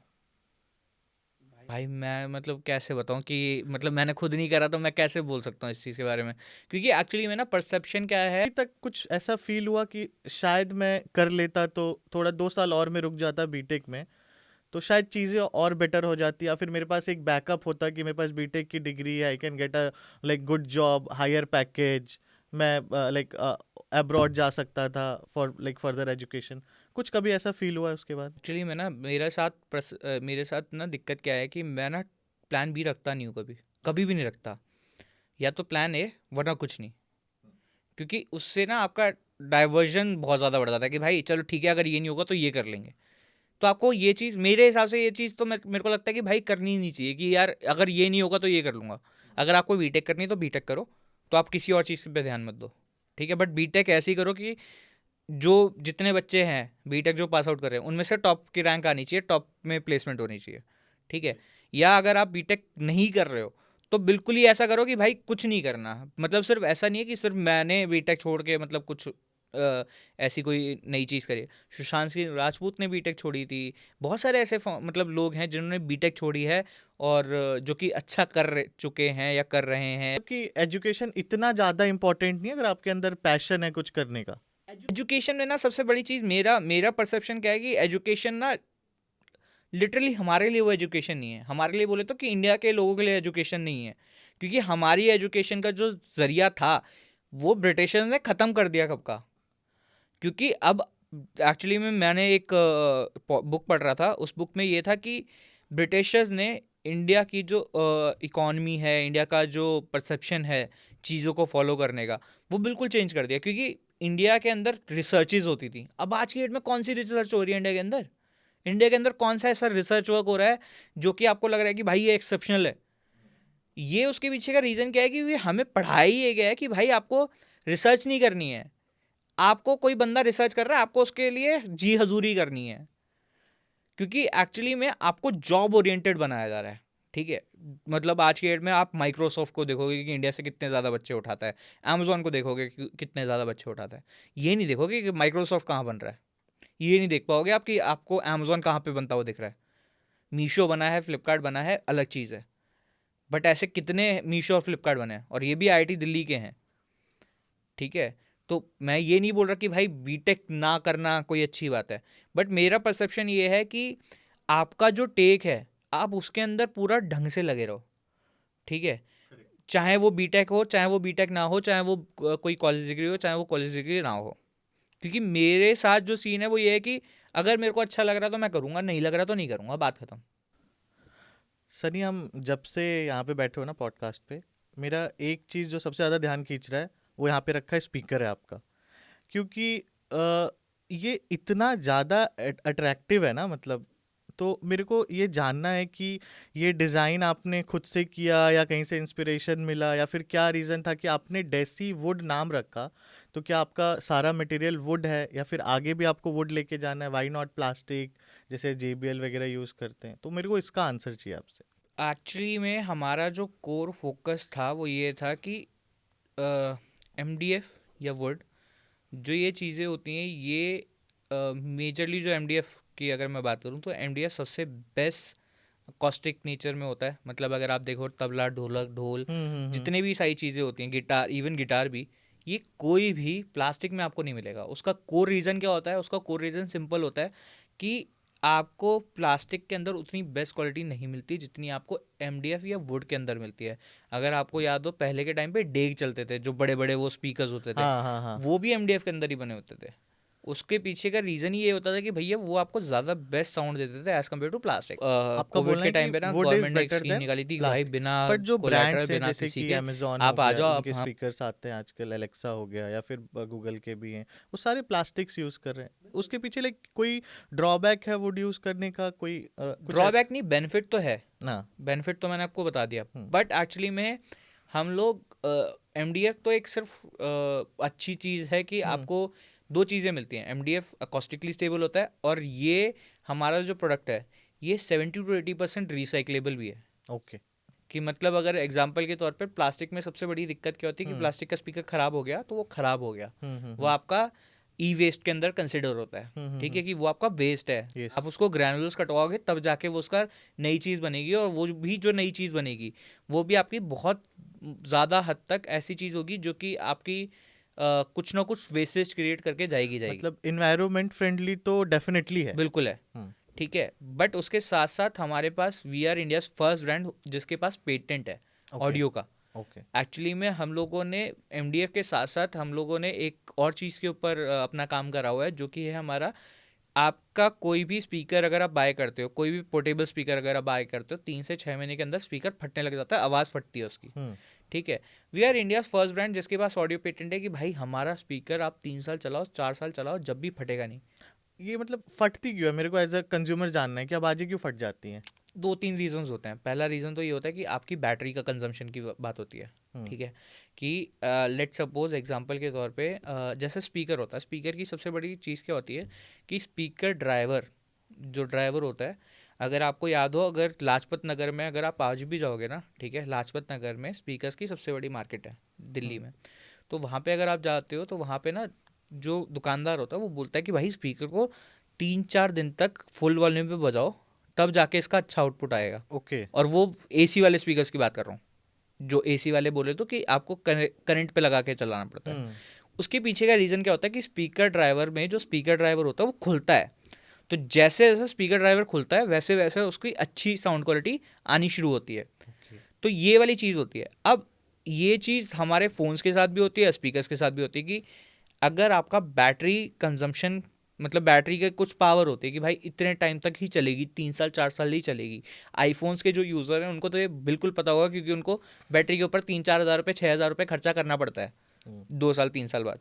ठीक है, तो वो एक सबसे बड़ी प्रॉब्लम है कि भाई आपका जो बैटरी का जो परसेंटेज लेवल है वो कम हो जाता है। ओके। ठीक है, बट आपके स्पीकर को तो पूरी वो चाहिए वॉल्यूम, मतलब पूरी की पूरी ऐसा पावर बना चाहिए। लिया पावर चाहिए। हम्म तो अब जब वो उसको पावर नहीं मिल पाती, तो या तो जो बाकी ब्रांड्स करते हैं वो ये करते हैं कि PCB के अंदर मॉडिफिकेशंस कर देते हैं कि आपको वो आउटपुट ना मिले। In the okay. सेंस कि जैसे अगर स्पीकर मेरा वहाँ रखा हुआ है तो वहाँ से स्पीकर हो सकता है कि पहले वहाँ एंड तक आवाज़ आ रही हो, बट अब आज की डेट में ऐसा होगा, मतलब 2 साल 3, मतलब 2-3 महीने बाद, कि आपको यहीं तक आवाज़ आएगी। हम्म पहले वहाँ तक जा रही थी बट अब यहीं तक आएगी, वॉटेज कम कर दी। तो आपका स्पीकर नहीं फटेगा। बट अगर एज अ कंज्यूमर हमें हाँ, पता पर्सनल नहीं पता चला। नहीं चलता, नहीं हाँ पता चलता है, बट हम सोचते हैं कि भाई पुराना हो गया, इस वजह से हो गया, या हमने हाँ। कुछ इसमें कोई ना कुछ दिक्कत कर दी होगी, हम्म। कि हमने कहीं गलत तरीके से या डर्ट में रखा होगा, इस वजह से होता है। तो आपने ऐसा क्या कर दिया जो बहुत बड़ी कंपनियां नहीं कर पा रही है कि आपका स्पीकर नहीं फटता है? एक्चुअली में ना ये वही वाली चीज़ होती है कि एक बहुत फेमस एंटरप्रेन्योर है जिन्होंने एक चीज़ बताई थी, मेरे को उनका नाम तो याद नहीं आ रहा है मतलब क्या बताई थी वही बता हाँ, दो। वो बताता हूँ। एक्चुअली में उन्होंने एक एग्जांपल लिया था हाईवे का। हाईवे के ऊपर आपको बोलते हैं बाइक, और दूसरे वाले मतलब जो बड़े बड़े कॉम्पिटिशन हैं उनको बोलते हैं ट्रक। हम्म। ठीक है, तो ट्रक और बाइक में सबसे बड़ा डिफरेंस क्या होता है कि बाइक वाले जो लोग हैं, बाइक वाले लोग एक्सेलरेट ज़्यादा जल्दी से कर सकते हैं, बाइक वाला जहाँ मर्जी से टर्न ले सकता है। बट ट्रक वाला जब टर्न लेगा तो उसको टाइम भी ज़्यादा लगेगा और उतनी जल्दी वो एक्सेलरेट भी नहीं कर सकता। ठीक है, तो स्टार्टअप्स के पास सबसे बड़ी चीज़ ही अपॉर्चुनिटी ही ये होती है कि आप एक्सेलरेट बहुत जल्दी कर सकते हो, आप कहीं पे भी शिफ्ट भी हो सकते हो। बट आप सेफ नहीं हो। सेफ तो मतलब सेफ का भी वो एक तरीका होता है हम्म। कि सेफ भी, सेफ आपके पास क्या नहीं है, मतलब आप एक चीज़ बताओ कि अगर आप सेफ्टी की साइड पे देखोगे ना, तो सेफ्टी की साइड पे आज की डेट में ट्रक भी हाईवे पे चल रहा है। ठीक है, अग्री। तो हाईवे से उतरता है तो सबसे ज़्यादा गंदी चोट तो उसी को लगेगी, ट्रक को। ठीक है, बट बाइक वाले को अगर वो बाइक गिर जाए या कुछ हो जाए तो उसको इतनी ज़्यादा चोट नहीं लगेगी। अगर बाइक वाला या गाड़ी वाला टक्कर मार दे तो वो अलग बात है। तो अब मेरे को ये बताओ कि जो हमारा स्पीकर है वो आप इन हाउस प्रोडक्शन करते हो या फिर आप पूरा आउटसोर्स? का पूरा इन हाउस, पूरा का पूरा in house. 0 to N। Okay. And जो आपके स्पीकर है वो किस प्राइस रेंज में आते हैं जनरली? 1000 से अभी 8,500 रुपये प्राइस रेंज पे। मतलब 1000 से स्टार्ट हो जाते हैं। 1000 से स्टार्ट हो जाते हैं। और इस जो स्पीकर यहाँ पे रखा है इसका क्या कॉस्ट होएगा? 5,000 bucks। तो आपको नहीं लगता कि आपके स्पीकर और आपका जो कॉम्पिटिटर है मार्शल, उसके में बहुत प्राइस डिफरेंस है? तो क्या क्वालिटी में भी कुछ ऐसे डिफरेंसेस हैं? Actually Marshall is not known for its Bluetooth speaker, Marshall कभी भी ब्लूटूथ स्पीकर के लिए नहीं जाना जाता। हम्म। जनता, जो मतलब हमारी इंडिया की जो जनता है, उनको ये लगता है कि भाई मार्शल है ब्लूटूथ स्पीकर के लिए। हम्म। नहीं, ऐसा नहीं है। हम्म। मार्शल सिर्फ और सिर्फ गिटार एम्प्स के लिए जाना जाता था। हाँ। बहुत सारे लोगों को ये भी नहीं पता होगा कि 2020 में मार्शल कंपनी बिक चुकी है। मेरे को भी नहीं पता। तो ये चीज़ फैक्ट है कि मतलब इंडिया की जनता को ना बहुत सारी चीज़ें लिमिटेड पता होती हैं। जो जो हम ऑडियो, देखते हैं हाँ, जो ऑडियो हाँ। फाइल्स होते हैं उनको उनको पता है कि भाई मार्शल, कोई भी अगर आप ऑडियो फाइल से अगर पूछोगे ना कि भाई आप कौन सा स्पीकर सुनते हो, लिटरली आज के डेट में वीसी फंड्स भी जो है ना, जो ऑडियो मतलब वीसी फंड्स में से भी अगर कोई बंदा ऑडियो फाइल है, तो उनसे अगर आप ये पूछोगे ना कि भाई ऑडियो मतलब आप कौन सा स्पीकर सुनते हो, कभी भी वो बोस नहीं बोलेंगे, कभी भी वो मार्शल नहीं बोलेंगे। डेसीवुड बोलेंगे। डेसीवुड बोलना चाहिए उनको, क्योंकि अभी डेसीवुड के बारे में पता ही नहीं है। हाँ। बट एक्चुअली में वो बोलते हैं कि भाई बीएनओ सुनते हैं हम, बी है। पैरट सुनते हैं, हम्म। और हामन कार्डन सुनते हम्म। हैं, एंड मतलब हाई रेंज वाले। हम्म। सो एक्चुअली में कंज्यूमर्स को इतनी अवेयरनेस नहीं है, उनको दिखता है कि भाई मार्शल, अब एक्चुअली में मार्शल के साथ सबसे बड़ा सीन पता है क्या, मार्शल आईफोन की तरह है, हम्म। और वो उसकी प्लेसमेंट भी वैसी करी गई है। अगर आप आईफोन के स्टोर में जाओगे आपको मार्शल दिख जाएगा। ठीक है, तो एक्चुअली में मार्शल को भी आप देखोगे कि बड़े बड़े जो सीईओज होते हैं उनके साइड में रखा होता है मार्शल। या फिर मार्शल जाना जाता है सिर्फ और सिर्फ एक चीज़ की वजह से, गिटार एम्प्स बहुत बढ़िया बनाता था मार्शल, अभी भी बनाता है। बट मार्शल जैसे ही बिकी कंपनी 2020 में, तब उन्होंने शिफ्ट कर दिया कि वो हर चीज़ में जा रहे हैं। वो TWS एयरपॉड्स बना रहे हैं, अब वो हेडफोन्स बना रहे हैं। उनका नहीं है मार्केट भाई, उनको दुनिया को पता है कि भाई जो ऑडियो फाइल्स है उनको पता है कि मार्केट नहीं है इसमें। ब्रांड नेम का लेवरेज ले रहे हैं। ब्रांडिंग की लेवरेज ले रहे हैं। मतलब आप ये सोचो कि मार्शल का एक छोटा स्पीकर आ रहा है विलन, ठीक है, विलन आता है 10,000 रुपये का। ठीक है, उस इतना गंदा आउटपुट है उसका। ठीक है, बट मार्शल, अगर मैं बात करूँ वूबन की, या फिर जो 40-50 हज़ार रुपये के प्राइस रेंज के जो स्पीकर्स आते हैं, एसी वाले जो स्पीकर्स आते हैं, उनकी साउंड क्वालिटी तो भाई अनमैच्ड है बट लिटरली। बट सनी आजकल चाइना के इतने प्रोडक्ट्स हैं इंडिया में, लाइक आपको पता है लोग वाइट लेबल करके भी बेच रहे हैं, इंडियन ब्रांड बोल के भी बेच रहे हैं। तो आप जब इस सेक्टर में आए तो आपको लगा कि वो like by time by year, क्योंकि आप काफ़ी टाइम से हो, कितना ओवरऑल कितने ईयर्स हो गए 4 साल हो गया। 4 साल हो गए। तो 4 साल में आपको लगा कि लाइक आपका बिजनेस का कॉम्पिटिटर कोई चाइनीज़ ब्रांड बनेगा या फिर चाइनीज़ प्रोडक्ट्स बनेंगे? एक्चुअली में ना दो चीज़ें होती हैं। हम्म, पहली चीज़ ये होती है कि आपकी ब्रांड पोजिशनिंग क्या है। हम्म, अगर आपकी ब्रांड पोजिशनिंग सही जगह पे है तो आपका चाइना से कोई भी स्पीकर ले आए, हम्म, ठीक है। आज की डेट में एक एक बहुत मतलब एक ब्रांड है जो कि बहुत बढ़िया सेलिब्रिटीज़ वगैरह के साथ एंडोर्समेंट कर रहा है, वो भी लेके आया था प्रोडक्ट, नहीं चला उसका। और अभी एक और ब्रांड है जो कि बहुत मतलब अच्छा खासा पैसे वाले ब्रांड है, वो भी अभी नया प्रोडक्ट लेके आ रहा है। वो भी अ, हम लोग तो ई कॉमर्स पे बेचते नहीं है, बट वो हमें मतलब स्टोरीज आ रही हैं कि भाई वो रिव्यूज़ करा रहे हैं, हम्म। तो मतलब वो भी लेके आ रहा है प्रोडक्ट्स। तो अभी डेसीवुड कहाँ पे हम लाइक सेल करते हैं? डेसिवुड हमारा कोर फोकस D2C है। D2C सिर्फ? हाँ, आपका अपनी वेबसाइट पे अपनी है? वेबसाइट से भी। कोई मार्केट प्लेस पे नहीं कोई है अभी? मार्केट प्लेस पे नहीं है। किसी स्टोर में ऑफलाइन? स्टोर्स में, ऑफलाइन स्टोर्स में है, छोटे हम्म, छोटे स्टोर्स हैं, हम्म, वहाँ पे है हमारे प्रोडक्ट्स। बट ये भी हम लोगों ने जनवरी से स्टार्ट करा है। और जनवरी से स्टार्ट हम लोगों ने इसलिए करा है, उसका पीछे का रीज़न यही है कि हम लोगों के पास डिस्ट्रीब्यूटर्स की क्वायरीज आ रही थी ओके। कि सर हमें भी स्पीकर्स बेचने हैं आपके, ये वो। तो फिर हमने कहा यार, बट मार्केट प्लेस पे क्यों नहीं सनी, जब पूरी दुनिया मार्केट प्लेस पे है? दुनिया मार्केट प्लेस पे है, बट दुनिया को कस्टमर से लेना देना नहीं है ना। ओके। इनफैक्ट जो एक्चुअली में जो सबसे बड़ी चीज़ होती है वो ये होती है कि कंज्यूमर क्या चाह रहा है आपसे। हम्म, आपको ई कॉमर्स से नहीं पता चलेगा। ई कॉमर्स से आपको प्राइस ब्रैकेट पता चल जाएगा कि यार हाँ 3,000 रुपये का स्पीकर ज़्यादा बिक रहा है, तो ई कॉमर्स वाले आपको बोल देंगे कि भाई 3,000 रुपये का स्पीकर निकाल के लेके आओ, हम्म, ठीक है। बट आपको कंज्यूमर का डेटा ही नहीं पता, आपको कंज्यूमर से आप बात ही नहीं कर सकते हो। जब तक आप कंज्यूमर से बात नहीं करोगे तब तक आपका ब्रांड कैसे बनेगा। मेरे को पता है कि आगे जाके हमें ई कॉमर्स के ऊपर बेचना पड़ेगा और बेचना चाहिए भी। हम्म, आपको स्केल चाहिए, आपको ई कॉमर्स पे बेचना पड़ेगा, ठीक है। बट जब तक आपको कंज्यूमर का फीडबैक ना मिल जाए, जब तक आपको ना लग जाए कि भाई ये प्रोडक्ट मेरा ज़बरदस्त है, इस प्रोडक्ट के ऊपर मैं 1,000 करोड़ की कंपनी खड़ी कर सकता हूँ, एक प्रोडक्ट के ऊपर 1,000 करोड़ की कंपनी, तब तक आपको ई कॉमर्स पे जाने के मेरे हिसाब से तो सेंस नहीं बनता, क्योंकि आपको कंज्यूमर का पर्सोना नहीं पता चलेगा कि हम्म। कंज्यूमर क्यों बाय कर रहा है। मेरा ये वाला जो प्रोडक्ट है, आप मानोगे 30 से 40% का रिपीट रेट है। नाइस। इलेक्ट्रॉनिक्स कैटेगरी के अंदर, स्पीकर्स कैटेगरी के अंदर 30 से 40% का रिपीट रेट होने का मतलब है कि कंज्यूमर हमारा दोबारा से एक साल के अंदर स्पीकर बाय कर रहा है। क्यों बाय कर रहा है? क्या उसको प्रोडक्ट की क्वालिटी खराब लग रही है? नहीं। प्रोडक्ट की अगर क्वालिटी खराब होती है इलेक्ट्रॉनिक्स में, तो वो कभी भी बाय नहीं करेगा। आपका लाइक गारंटी या वारंटी पीरियड एक क्या? साल की वारंटी है। जो ओके। 3,000 रुपये का हमारा एवरेज ऑर्डर वैल्यू है, 3,000 रुपये से ऊपर का कोई भी प्रोडक्ट होता है तो उसके ऊपर एक साल की वारंटी। 3,000 रुपये से नीचे का जो प्रोडक्ट होता है उसके ऊपर 6 महीने की वारंटी। और अगर किसी को कुछ इश्यूज हैं लाइक डेसीवुड हम के? सीधा हमारा कस्टमर सपोर्ट है, हम्म, उनको डायरेक्टली रीच आउट करो, सीधा आओ, बात करो, कोई भी प्रॉब्लम है हमें रीच आउट करो, we can resolve each and everything, कि आपको कोई भी दिक्कत नहीं आने देंगे। क्योंकि हमारा फोकस ही वो है ना कि भाई आपको प्रॉब्लम क्यों दें हम। आपने हम पे ट्रस्ट करा है, आपने इतनी बड़ी मार्केट में से बहुत सारे ब्रांड्स हैं, उनमें से हमारा ब्रांड चूज़ करा है, उसके पीछे हमारा फोकस क्या होना चाहिए? हमारा फोकस तो ये होना चाहिए कि भाई आपको प्रोडक्ट में प्रॉब्लम हो ही ना। अगर हुई तो we will directly replace. Replace नहीं, वो एक्चुअली में रिप्लेस का सीन क्या होता है कि हमारे पास ना बहुत सारे ऐसे कस्टमर है, जैसे कस्टमाइजेशन है, ठीक हम्म, है।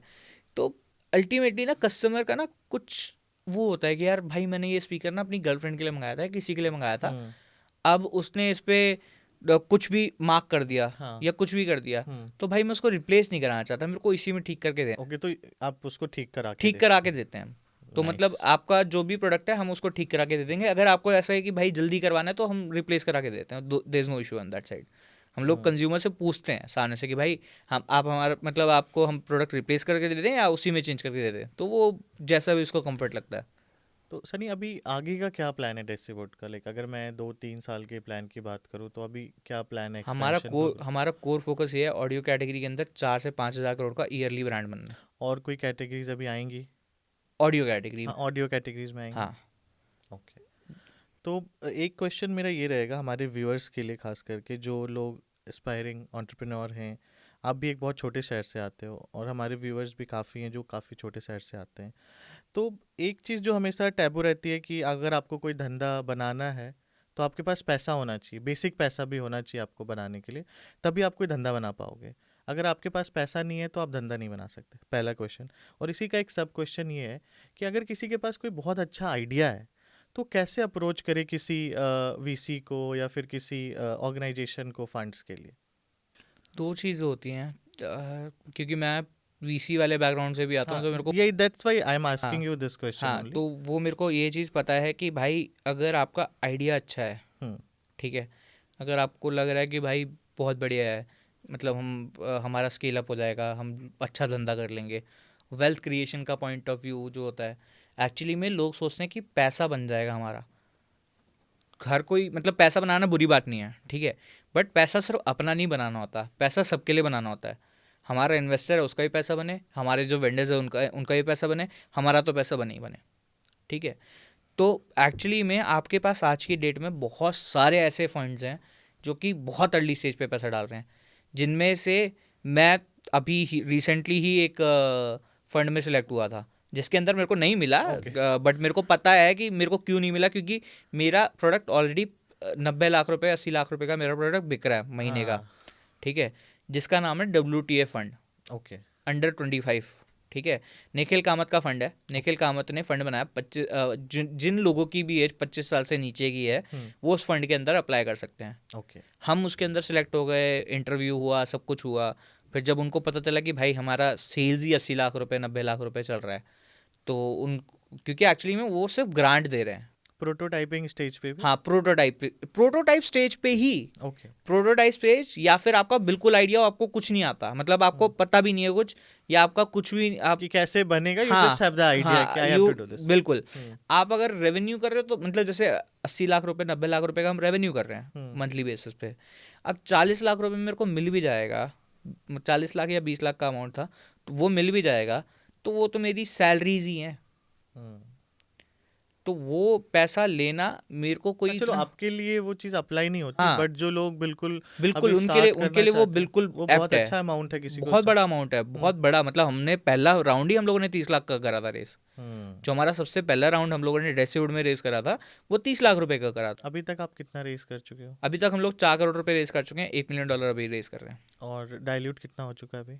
ऑलमोस्ट 30-40% के राउंड। 30। अपार्ट फ्रॉम जो आपने अभी मेरे को बताया कि एक फंड है, उसके अलावा भी क्या कोई गवर्नमेंट ग्रांट्स हैं या फिर कुछ ऐसे फंड्स हैं? गवर्नमेंट ग्रांट्स वगैरह सब कुछ हैं, ठीक है, बट एक्चुअली में मैंने जो फेस करा है वो कोविड के टाइम पे ना गवर्नमेंट ने एक स्कीम निकाली थी कि भाई बिना कोलैटरल, बिना किसी के आप आ जाओ, आप बिजनेस हमें लोन। बिजनेस लोन ले लो आप हमसे, CGTMSE कुछ करके होता है। भाई फेक है, लिटरली बता रहा हूँ, आपकी अगर जब तक पहुँच नहीं है ना, जब तक आप पैसा नहीं उठा सकते बैंक से। ओके। वो लिटरली, मतलब मेरे को ये लगता है और लगता रहेगा हमेशा, ठीक है, कि गवर्नमेंट सिर्फ बातें बनाती है, बोलती है, वो किसी भी गवर्नमेंट की, मैं किसी गवर्नमेंट के लिए भी नहीं बोल रहा, वो सिर्फ, वो राजीव गांधी ने एक चीज़ बोली थी ना कि हम 10 रुपये मतलब भेजते हैं, वो 1 रुपये पहुँचता है, वो लिटरली वही है, लिटरली वो वही है कि भाई मतलब आपको दिखाएंगे ऐसा कि भाई ये हो रहा है, वो हो रहा है, फलाना हो रहा है, ढिमकाना हो रहा है, बट जब आप इम्प्लीमेंटेशन की साइड पे जाओगे तो आपको बहुत कम चीज़ें मिलेंगी देखने को। जैसे सनी, मैं तो लाइक उस बैकग्राउंड से नहीं हूँ, आप लाइक रहे हो इन्वेस्टिंग बैकग्राउंड में रहे हो, तो अगर किसी के पास कोई आइडिया आता है, जैसे मेरे पास अभी आइडिया है, तो पहला स्टेप क्या होता है किसी वीसी को अप्रोच करने का? कि मैं कोल्ड ईमेल करूँ, लिंक्डइन पे मैसेज करूँ? पहला स्टेप क्या होना चाहिए अगर कोई मेरे जैसा बिजनेस है, या फिर कोई बिल्कुल स्टार्टिंग स्टेज में भी, उसके लिए भी पहला स्टेप क्या होना चाहिए? मेरे हिसाब से सबसे पहला स्टेप ये होना चाहिए कि आपको किसी वीसी को टच करना है ना, हम्म। ठीक है, वीसी को टच करने के लिए आप ऐसा बंदा ढूंढो जो उसकी पोर्टफोलियो में है, ओके। कोई ऐसा ब्रांड जो कोई ऐसा ब्रांड, कोई ऐसा टेक्निकल टेक्नोलॉजी ब्रांड या कुछ भी, वो जिसको आप उन्होंने पैसे दिए हुए जिसको हैं। उन्होंने पैसे दिए हुए हैं, हम्म। उनको रीच आउट करो, हम्म। कहीं से भी रीच आउट करो, लिंक्डइन, इंस्टा, फेसबुक, हम्म। कहीं से कोई नंबर मिल जाए, कुछ भी, ओके। एनीथिंग, ठीक है, उनको रीच आउट करो, क्योंकि सबसे पहला टारगेट ही आपका वीसी तक पहुंचने का ये होता है कि भाई ये बंदा जुगाड़ू है, मेरा नेटवर्क कहाँ से निकाला इसने। जैसे एक वीसी फंड है, उस वीसी फंड का अगर कोई पार्टनर या कोई मैनेजिंग डायरेक्टर है, मेरे को उस तक पहुंचना है, तो उस तक पहुंचने के लिए मेरे को उसके जो जिसने उससे पैसा उठाया है, मेरे को उससे पहले बात करके मैं कम से कम उसकी थीसिस तो समझूं। वो मेरा पर्सपेक्टिव है, ठीक है, बट उसकी थीसिस समझने से पहले अगर मेरे को, मैं बिल्कुल नया हूँ, मेरे को बिल्कुल नए से पैसा उठाना है, तो मैं कैसे रीच आउट करूँगा? मैंने जो सबसे पहला अपना पैसा उठाया था, मैं वीसी फंड में था, बट जब भी, उससे पहले भी, उसके बाद भी मैंने एक चीज़ देखी कि भाई वीसी फंड से पैसा मेरे को अभी नहीं उठाना है, रीज़न बीइंग दैट मैं एंजल्स से पैसा उठाता हूँ। उसके पीछे का रीज़न क्या है कि एंजल्स आपकी हेल्प करेंगे, सनी, मेरे को आप एक्सप्लेन करो व्यूअर्स के लिए कि वीसी फंड क्या होता है और एंजल्स क्या होता है। ये काफ़ी कॉमन टर्म्स हम सुनते हैं, बट डिफरेंस क्या है, दोनों चीज़ होती क्या एक्चुअली? एंजल इन्वेस्टर्स वो होते हैं जिनके पास दो तीन टाइप के एंजल्स होते हैं। पहला एंजल होता है जिसने पैसा बना रखा होता है, अपनी कंपनी बना रखी होती है, उसने पैसा बना लिया होता है, उसने पैसा अपना सिक्योर कर लिया होता है। उसको ये चीज़ देखनी होती है कि भाई मैंने अपना पैसा बना लिया, ठीक है, अब जो सोसाइटी ने मेरे लिए हेल्प करी, स्टार्टअप कल्चर ने जो मेरी हेल्प करी, तो मैं उसकी तरफ और कितना पैसा डाल सकता हूँ। ये सबसे पहला एक एंजल एंजल इन्वेस्टर वो बनता है।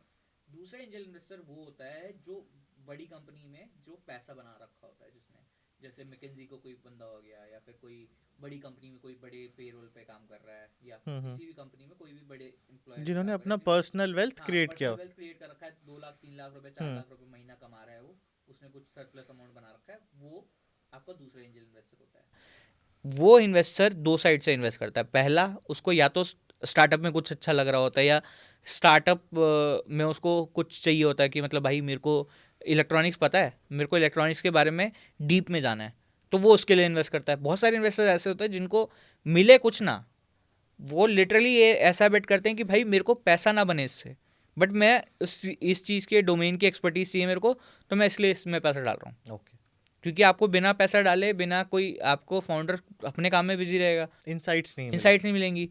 दूसरी जो चीज़ होती है जिसको वेल्थ क्रिएट करना होता है, तो वो वेल्थ क्रिएट करने वाली साइड भी सबसे ज़्यादा स्टार्टअप्स ही है। क्योंकि स्टार्टअप में आप आज की डेट में देखोगे 100x 10x मतलब 1000x का भी रिटर्न मिलता है आपको। मिल जाते हैं, यस। ठीक है, मतलब रितेश अग्रवाल भाई ने ही 70x का रिटर्न निकाल के 200x का रिटर्न निकाल के दिया था, जिस वीसी फंड में मैंने इंटर्नशिप करी थी। तो वो वाली चीज़ होती है। तो वो एंजल इन्वेस्टर्स वैसे टाइप के होते हैं कि जिन्होंने पैसा बना रखा अगर होता है। एक लेमैन टर्म्स में बोले कि एंजल इन्वेस्टर एक ऐसे इंडिविजुअल हैं जिनके पास अपना वेल्थ है, दे आर वेल्थ है, विलिंग टू इन्वेस्ट। बिल्कुल बिल्कुल। और वीसी फंड जो होते हैं जो बहुत सारे एंजल्स को इकट्ठा करके लाते हैं, और वो सिंगल चेक अमाउंट में एक पैसा कंपनी डालते हैं। होती है जिसके पास बहुत सारे एंजल्स होते हाँ, बहुत सारे एंजल्स होते हैं, और वो एंजल्स एलपीज के फॉर्म में बोला जाता है उनको, एलपी लिमिटेड पार्टनर्स बोलते हैं जिनको। वो लिमिटेड पार्टनर्स अपना पैसा डालते हैं, और उसके अंदर भी दो कैटेगरीज होती हैं, कैट 1 कैट 2। हैं। ठीक है, जिसके अंदर ब्रैकेट होता है कि 25 लाख रुपए का आपको अमाउंट डालना पड़ेगा, कैट 1 में या 2 में होता है, और एक दूसरी कैटेगरी में 1 करोड़ रुपए का अमाउंट आपको डालना पड़ता है। इसी से ना मेरा एक और जॉइनिंग क्वेश्चन ही है जो जनरली आता रहता है क्वेश्चन हमारे पास, कि ये फंड्स के सीरीज क्या होते हैं? सीड है, सीरीज ए है, सीरीज बी है, ये क्या होता है? बहुत सारी चीज़ें होती हैं कि माइक्रो वीसी फंड्स होते हैं, तो माइक्रो वीसी फंड्स आपके प्री सीड में ही फंड कर देते हैं।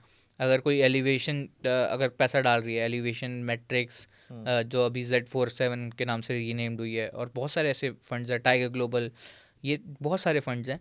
तो ये ऐसा कोई कंपल्शन नहीं है कि भाई ये सीड पे नहीं डालेंगे, ओके। ये बिल्कुल कंपल्शन नहीं होती है। ये सिर्फ दो चीज़ें होती हैं कि फाउंडर में कितना दम है, फाउंडर ने पहले कुछ उखाड़ रखा है नहीं उखाड़ रखा। अगर फाउंडर ने कुछ उखाड़ रखा है तो एलिवेशन भी किसी भी टाइम पे पैसा डालने के लिए रेडी है। तो ये कोई कंपल्शन नहीं होती कि सीड स्टेज पे आपको एलिवेशन नहीं पैसा डालेगा।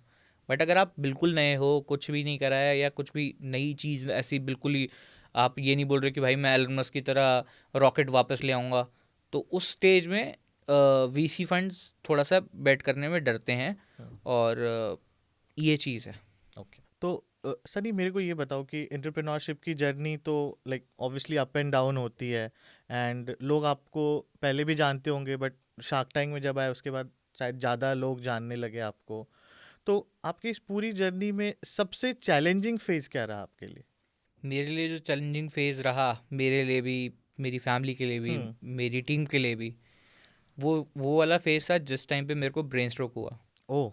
तो ब्रेन स्ट्रोक एक्चुअली में जिनको नहीं पता है तो वो भी मैं बताता हूँ। ब्रेन स्ट्रोक का मतलब होता है कि खून खून आपका जो होता है हम्म। उसके अंदर थिकनेस ज़्यादा बढ़ जाती है, तो वो आपके ब्रेन में चला जाता है और ब्रेन की नर्व्स बंद कर देता है वो। ओके। तो वो मेरे मेडुला में चला गया था, हम्म। तो उसकी वजह से मेरी राइट साइड की बॉडी पैरालाइज हो गई थी। Oh my God. बट वो सिम्टम होता है, पैरालाइज पूरी की पूरी नहीं होती है। राइट साइड की बॉडी पैरालाइज हो जाती है, वो आपको बता देती है कि भाई दिक्कत है तेरी बॉडी में। एंड आपको ये फील कब हुआ पहली बार? पहली बारी एक बारी में ही हो गया, सब कुछ खत्म। ओके। लिटरली मतलब मैं एक वेंडर के साथ मिलने गया था, वेंडर से मिला, वेंडर ने बोला कि और भाई, ये कब की बात है सनी, आप डेसीवुड में थे उस टाइम? हाँ हाँ 2021 की बात है, ओके। 2021 4 जनवरी। ओके। तो ये एक्चुअली में ये हो कि मैं वेंडर के पास गया था एक के, और मेरे अपने दूसरे को फाउंडर को लेके साथ में, तो हम लोग बैठे हुए हैं वहाँ बात कर रहे हैं। मेरे को अजीब सा फील होने लगा। मैं उठ के बाहर जा ही रहा था और मेरी ज़ुबान लड़खड़ाने लग गई। मेरे को थोड़ा पसीना आने लग गया, मेरे को थोड़ा अजीब सा लगने लगा। तो मैं बाहर निकला, बाहर निकलते ही मैं लड़खड़ा के गिरने वाला था। तो मेरे को फाउंडर ने वो मतलब देख लिया था, तो उसने मेरे को संभाला। आकाश ने मेरे को संभाला। एंड आकाश घबरा गया काफ़ी, और क्योंकि टू बी ऑनेस्ट उसके लिए भी मतलब बिल्कुल अलग किसी के चीज़ लिए थी। भी ऑब्वियसली ये चीज़ हाँ, है। तो मेरे जो वेंडर हैं अनिल भैया, तो उन्होंने मेरे को बहुत ज़्यादा हेल्प करी उस टाइम पे। उस तुरंत टाइम पे उन्होंने 2-3 डॉक्टर्स को दिखाया। डॉक्टर्स ने बोल दिया भैया हमें नहीं पता ये क्या हो रहा है, क्योंकि लिटरली मेरी राइट साइड जो थी वो पैरालाइज हो गई थी। और मतलब कुछ भी नहीं। और फिर उसके बाद मेरा जो दूसरा को फाउंडर है अनन्या, वो मेरे लिए मतलब उसने काफ़ी ज़्यादा हेल्प करी मेरी, काफ़ी ज़्यादा इन टर्म्स ऑफ कि वो गाड़ी लेके पहुंचा। मतलब वो चांदनी चौक था, चांदनी चौक में कुछ वेंडर से बात कर रहा था, वहाँ से वो पहुंचा द्वारका। तुरंत जल्दी जल्दी जल्दी उसने मतलब मेरे को लेके गया हॉस्पिटल्स। और मतलब मेरी मम्मा और मेरे मामा को भी लेके आया। मतलब मैंने बुला लिया था फ़ोन करके, मतलब मेरा ने नंबर डाल दिया था अपने फ़ोन में, और आकाश ने उनको फ़ोन करके बुलाया था। और ही वॉज लाइक एंजल। मतलब आकाश और अनन्या एंजल्स की तरह काम करे, मेरे काम आए मेरे लिए उस टाइम पे। और उन्होंने मेरे लिए ऐसी चीज़ करी कि जो कि मेरे को नहीं लगता कि भाई भी करता इतना।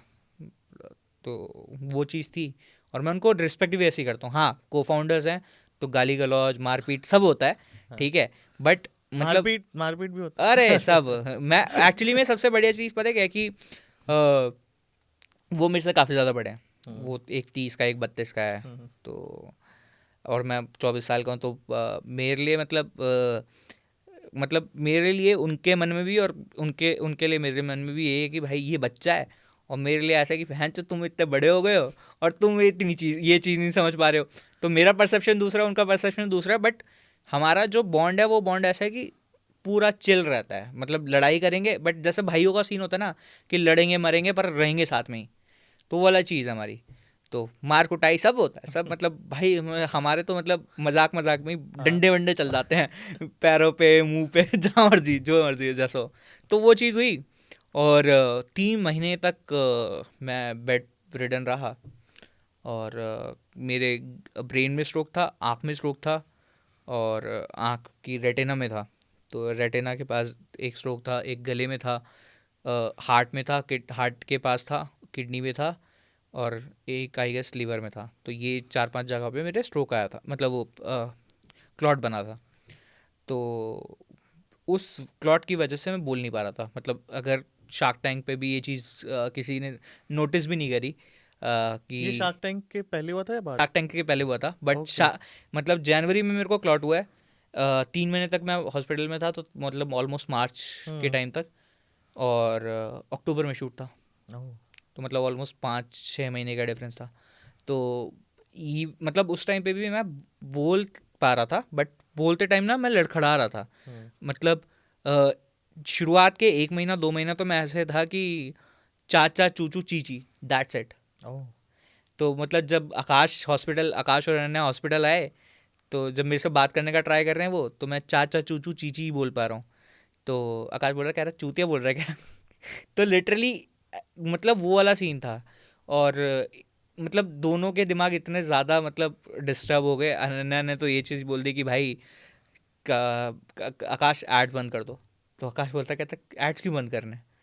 तो कह रहा भाई मेरा दिमाग काम नहीं कर रहा, काम नहीं हो पाएगा। तो आकाश ने बोला नहीं सब हो जाएगा, थोड़ा आराम करो, चिल रहो। और ठंड का टाइम था, 4 जनवरी, दिल्ली एनसीआर के अंदर ठंड कितनी गंदी पड़ती है सबको पता है, ठीक है। उस टाइम पे बारिश भी हो रही थी और वो दोनों हॉस्पिटल में ही रहे। तो मतलब पूरी फैमिली भी आ गई थी मेरी, बट मतलब आप जो पार्टनर्स वाली चीज़ थी हम्म। जो मेरे डैडी ने फेस करी, वो मेरे साथ बिल्कुल नहीं हुई और ना होगी। ठीक है, क्योंकि वो वाला जो फेज़ था ना, उस वाले फेज़ में अगर निकल के चले जाते वो लोग कि भाई ठीक है, हाँ हो गया ना, हमने हॉस्पिटल में एडमिट करा दिया, बस जाओ, बट उस टाइम पे भी खड़े रहे वो। और ऐसा नहीं कि एक खड़े रहे, आते रहे, दैट इज अ रेगुलर आते ट्रू रहे। मीनिंग ऑफ अ पार्टनर कि हाँ, अप टू डाउन आपको साथ रहना है। बिल्कुल, वो चीज़ थी। मतलब एक्चुअली में मैं हमेशा ये चीज़ बोलता हूँ कि अ, अपने को फाउंडर को भी मैं शुरू शुरू में ये चीज़ समझाई थी कि भाई को फाउंडर ना रियल में वो होता है जब आपकी चीज़ में अच्छा हो रहा है या बुरा हो रहा है, तो उनमें से सबसे पहले आपके मम्मी पापा सामने आएंगे। ठीक है, मतलब एक तरीके से अगर मैं बोलूँ कि अगर कोई आपके ऊपर गोली चला रहा है तो आपके मम्मी पापा सबसे पहले सामने आएंगे, बट उसके पीछे जो बंदा खड़ा होगा वो आपका को फाउंडर होना चाहिए। अगर वो नहीं है तो भाई वो को फाउंडर नहीं है। मैं खुद मिला हूँ अनन्या से, और I really think he is very passionate about sound and speaker, वो टेक्निकल है, and by person he is also very nice guy. बहुत बहुत बढ़िया बंदा है। मतलब मेरे को लगा मतलब मैं तो उससे लड़ता भी हूँ, बट वो उसका परसेप्शन जो है, मतलब जैसे किसी एंजल किसी इन्वेस्टर से बात करनी है, कुछ भी करना है, तो लिटरली वो ऐसे टाइप का बंदा है जिसके थ्रू, मतलब मैं उसको ना इस चीज़ के लिए बहुत ज़्यादा एडमायर करता हूँ कि वो इस चीज़ के लिए वो नहीं करता कि भाई नहीं मेरे को बात नहीं करनी, मतलब कि मैं नहीं बात करूँगा, या फिर मतलब जैसे उसको कोई चीज़ सिखाओ ना, वो मेरे से बहुत बड़ा है, मतलब ऑलमोस्ट 8 साल 7 साल बड़ा है मेरे से। तो मैं उसको जब कोई चीज़ बोलता हूँ ना कि भाई ये चीज़ करनी है, तो वो उस चीज़ के लिए मना नहीं करता कि भाई मेरे को नहीं करनी, मैं नहीं करूँगा या फिर मैं तेरे से बड़ा हूँ। बट उसके दिमाग में, मतलब उसको मैं मजाक मजाक में ये बोलता भी हूँ, और ये लिटरली फैक्ट भी है कि वो हर किसी से बोलता है तेरी एज क्या है, अरे भाई क्या मतलब है एज का, बट लिटरली उसके दिमाग में ये चीज़ है कि वो कभी भी ना कोई भी चीज़ अगर कोई नई सीखने को मिल रही है तो मना नहीं करता। कभी भी वो इस चीज़ के लिए नहीं बोलता कि भाई मैं तेरे से बड़ा हूँ, मैं तेरे से क्यों सीखूँ। तो देखो सनी, आप तो फॉर्चुनेट थे, आपको एक बहुत अच्छा, लाइक लिटरली काफ़ी अच्छा को फाउंडर मिल गया। बट जो लोग बिजनेस स्टार्ट करना चाहते हैं, फॉर एग्जांपल अगर मेरे पास कोई आइडिया है, मेरे को लगता है कि मेरे को एक को फाउंडर की नीड है, तो क्या क्वालिटीज़ होनी चाहिए और क्या प्रोसेस होना चाहिए एक को फाउंडर फाइंड करने का? देखो ये चीज़ मैंने अपनी रील में भी डाली है, मैं अपना यूट्यूब चैनल भी चलाना शुरू ओह करा नाइस। है तो उसमें भी मैंने ये चीज़ बोली है कि एक्चुअली में को फाउंडर्स में ना 3 ट्रेड्स होने ज़रूरी हैं बहुत ज़्यादा। जो कि पहला ट्रेड ये होता है कि आप एक चीज़ देखो कि आपके पास जो स्किल है ना, अगर आप टेक्निकल साइड के हो तो दूसरा बंदा बकचोद होना चाहिए, बकचोद इन द सेंस कि सेल्स वाला बंदा होना चाहिए। ठीक है, या फिर अगर आप सेल्स वाली साइड के बंदे हो तो आपको टेक्निकल बंदा चाहिए। मतलब एक दूसरे को कॉम्प्लीमेंट्री कॉम्प्लीमेंट होना चाहिए। कॉम्प्लीमेंट्री स्किल्स, बिल्कुल। ठीक है, दूसरी जो चीज़ है वो ये चीज़ है कि अगर आपके पास, आप दोनों के पास ट्रस्ट नहीं है तो भाई आप दुनिया उखाड़ लो, नहीं बट होना कुछ। फर्स्ट मीट या सेकंड मीट में हमें नहीं होता, कैसे पता होगा नहीं कि हो वो सकता, ट्रस्ट है या नहीं नहीं हो है? सकता, नहीं हो सकता। तो इसी ये रीज़न, इसीलिए मतलब जो लोग होते हैं वो शुरू शुरू में स्टार्ट करते हैं अपने दोस्तों के, जो मतलब स्कूल के दोस्त हैं, कॉलेज के दोस्त हैं, उन्हीं को को फाउंडर बना लेते हैं। बट भाई वो नहीं होता है सही को फाउंडर। क्यों नहीं होता है? क्योंकि भाई उन्होंने भी तुम्हारी जगह से ही पढ़ाई करी है, जो स्किल्स आपके जो पास है स्किल्स हैं सिमिलर। आपके पास वही स्किल्स दूसरे के पास हैं। और हम्म। जब दोनों के पास सेम स्किल्स होती है ना, तो वो जब इन्वेस्टमेंट आती है, कुछ आता है, तो वो अपने आप को सुपीरियर देखना शुरू कर देता है कि भाई मैं तो तेरे से ज़्यादा बढ़िया कर रहा हूँ। कॉन्फ्लिक्ट ऑफ माइंडसेट हो। कॉन्फ्लिक्ट ऑफ माइंडसेट हो जाता है। तो इसलिए मतलब मेरा मानना ये है कि भाई थोड़ा टाइम दो, क्योंकि शादी की तरह ही है स्टार्टअप भी। ठीक है, क्योंकि भाई आपका को फाउंडर आपके पार्टनर की तरह ही काम करता है। हम्म। और शादी में जैसे आप शादी तुरंत के तुरंत नहीं कर लेते ना कि हाँ चट मगनी पट ब्याह, वो वाला सीन होता है ना जो, तो वैसे अगर आपने को फाउंडर चूज करा तो मेजरली थोड़ा चांसेस है कि टाइम लेना चाहिए, थोड़ा टाइम जानना लो, चाहिए। जानो। मतलब को फाउंडर के साथ भी, मतलब शादी तो नहीं कर सकते आप अगर लड़का है तो, ठीक है, बट वो वाली चीज़ होती है ना कि यार कॉम्पैटिबिलिटी चेक होने वो चाहिए। चेक होना चाहिए कि भाई हाँ चल ठीक है, मैं चिल वाली वाइब्स है, नहीं है तो कोई नहीं, फिर नहीं कर सकते। अगर दोनों में कंपटीशन भी होना चाहिए, ऐसे नहीं कि भाई मतलब हाँ चिल है, मतलब ऐसी चीज़ होनी चाहिए कि अगर कोई भी दिक्कत आएगी तो मैं तेरी मार लूँगा, अगर नहीं, अगर कुछ भी नहीं होता तो तू मेरी मार लियो, अगर मेरी साइड से कुछ गलत होता तो वो वाला कंफर्ट जोन भी होना मतलब चाहिए। वो फीडबैक सुनने के लिए भी पॉजिटिव होना चाहिए बिल्कुल जो आपके पास। बिल्कुल, फीडबैक सुनो, उनके ऊपर काम करो। और अगर उसके ऊपर काम नहीं कर सकते ना तो भाई फिर बेकार है, फिर तो वही है। सनी, जो हमारे ये पॉडकास्ट है ना, इसका जो मेजर एम क्या है ना, कि जो हमारे एस्पायरिंग एंटरप्रेन्योर हैं या फिर जो कॉलेज स्टूडेंट हैं जो अभी आगे लाइफ में कुछ करना चाहते हैं, तो उनके लिए हम कुछ उनको इंसाइट्स दे पाएँ। हम लोग जिस पोज़ीशन पे हैं अभी, हम एक ब्रांड रन करें, हमारे पास कुछ एक्सपीरियंसेस है कुछ ईयर्स के। तो जो हमारे पॉडकास्ट का नाम है आफ्टर सक्सेस। तो मेरे को आपसे ये जानना है कि what is success means to you, और क्या अभी आप अपने आप को सक्सेसफुल मानते हो? इस चीज़ के बारे में मैं तो एक ही बंदे को जानता हूँ, शाहरुख खान। हुँ। और मैं उनका बहुत बड़ा फ़ैन भी हूँ। तो मैं तो उनकी ही पूरी की पूरी थीसिस बना के चलता हूँ कि भाई जो भी चीज़ अचीव करनी है बड़ा करना है, छोटे पे सेटल नहीं होना। और जैसे शाहरुख खान बोलते हैं कि भाई खाना छोड़ दो, सोना छोड़ दो, अगर तुम्हें लाइफ में सक्सेसफुल होना है तो भाई इन सब चीज़ों को हटा दो, काम पे ध्यान दो।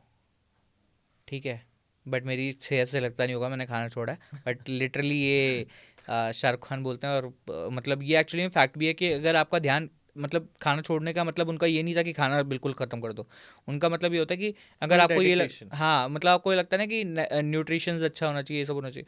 अगर आप उसी के ऊपर बैठोगे भी नहीं भाई मैं एवोकाडो टोस्ट ही खाऊंगा, तो भाई फिर नहीं है, मतलब सक्सेसफुल बनना आपके लिए नहीं है। आप अगर कंफर्टेबल लाइफ जीना चाह रहे हो, जो अभी सो कॉल्ड बहुत ज़्यादा चल रहा है ना कि वर्क लाइफ बैलेंस, भाई वर्क लाइफ बैलेंस बिल्कुल होना चाहिए।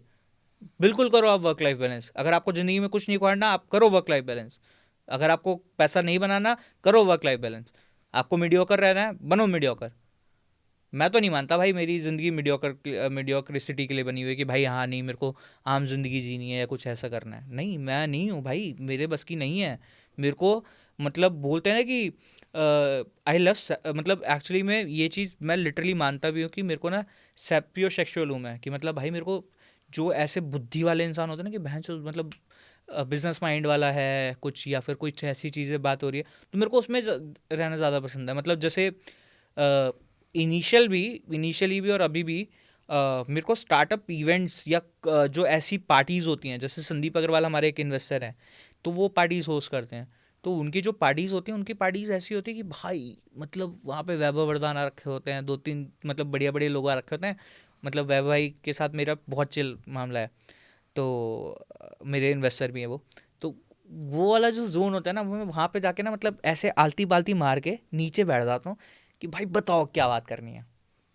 और वहाँ पे ये नहीं होता कि अरे ये हो गया वो हो गया, नहीं, सिर्फ स्टार्टर्स की बातें होंगी, कुछ ना कुछ डिस्कशन होगा और जो आपके लिए आगे जाके हेल्पफुल होगा।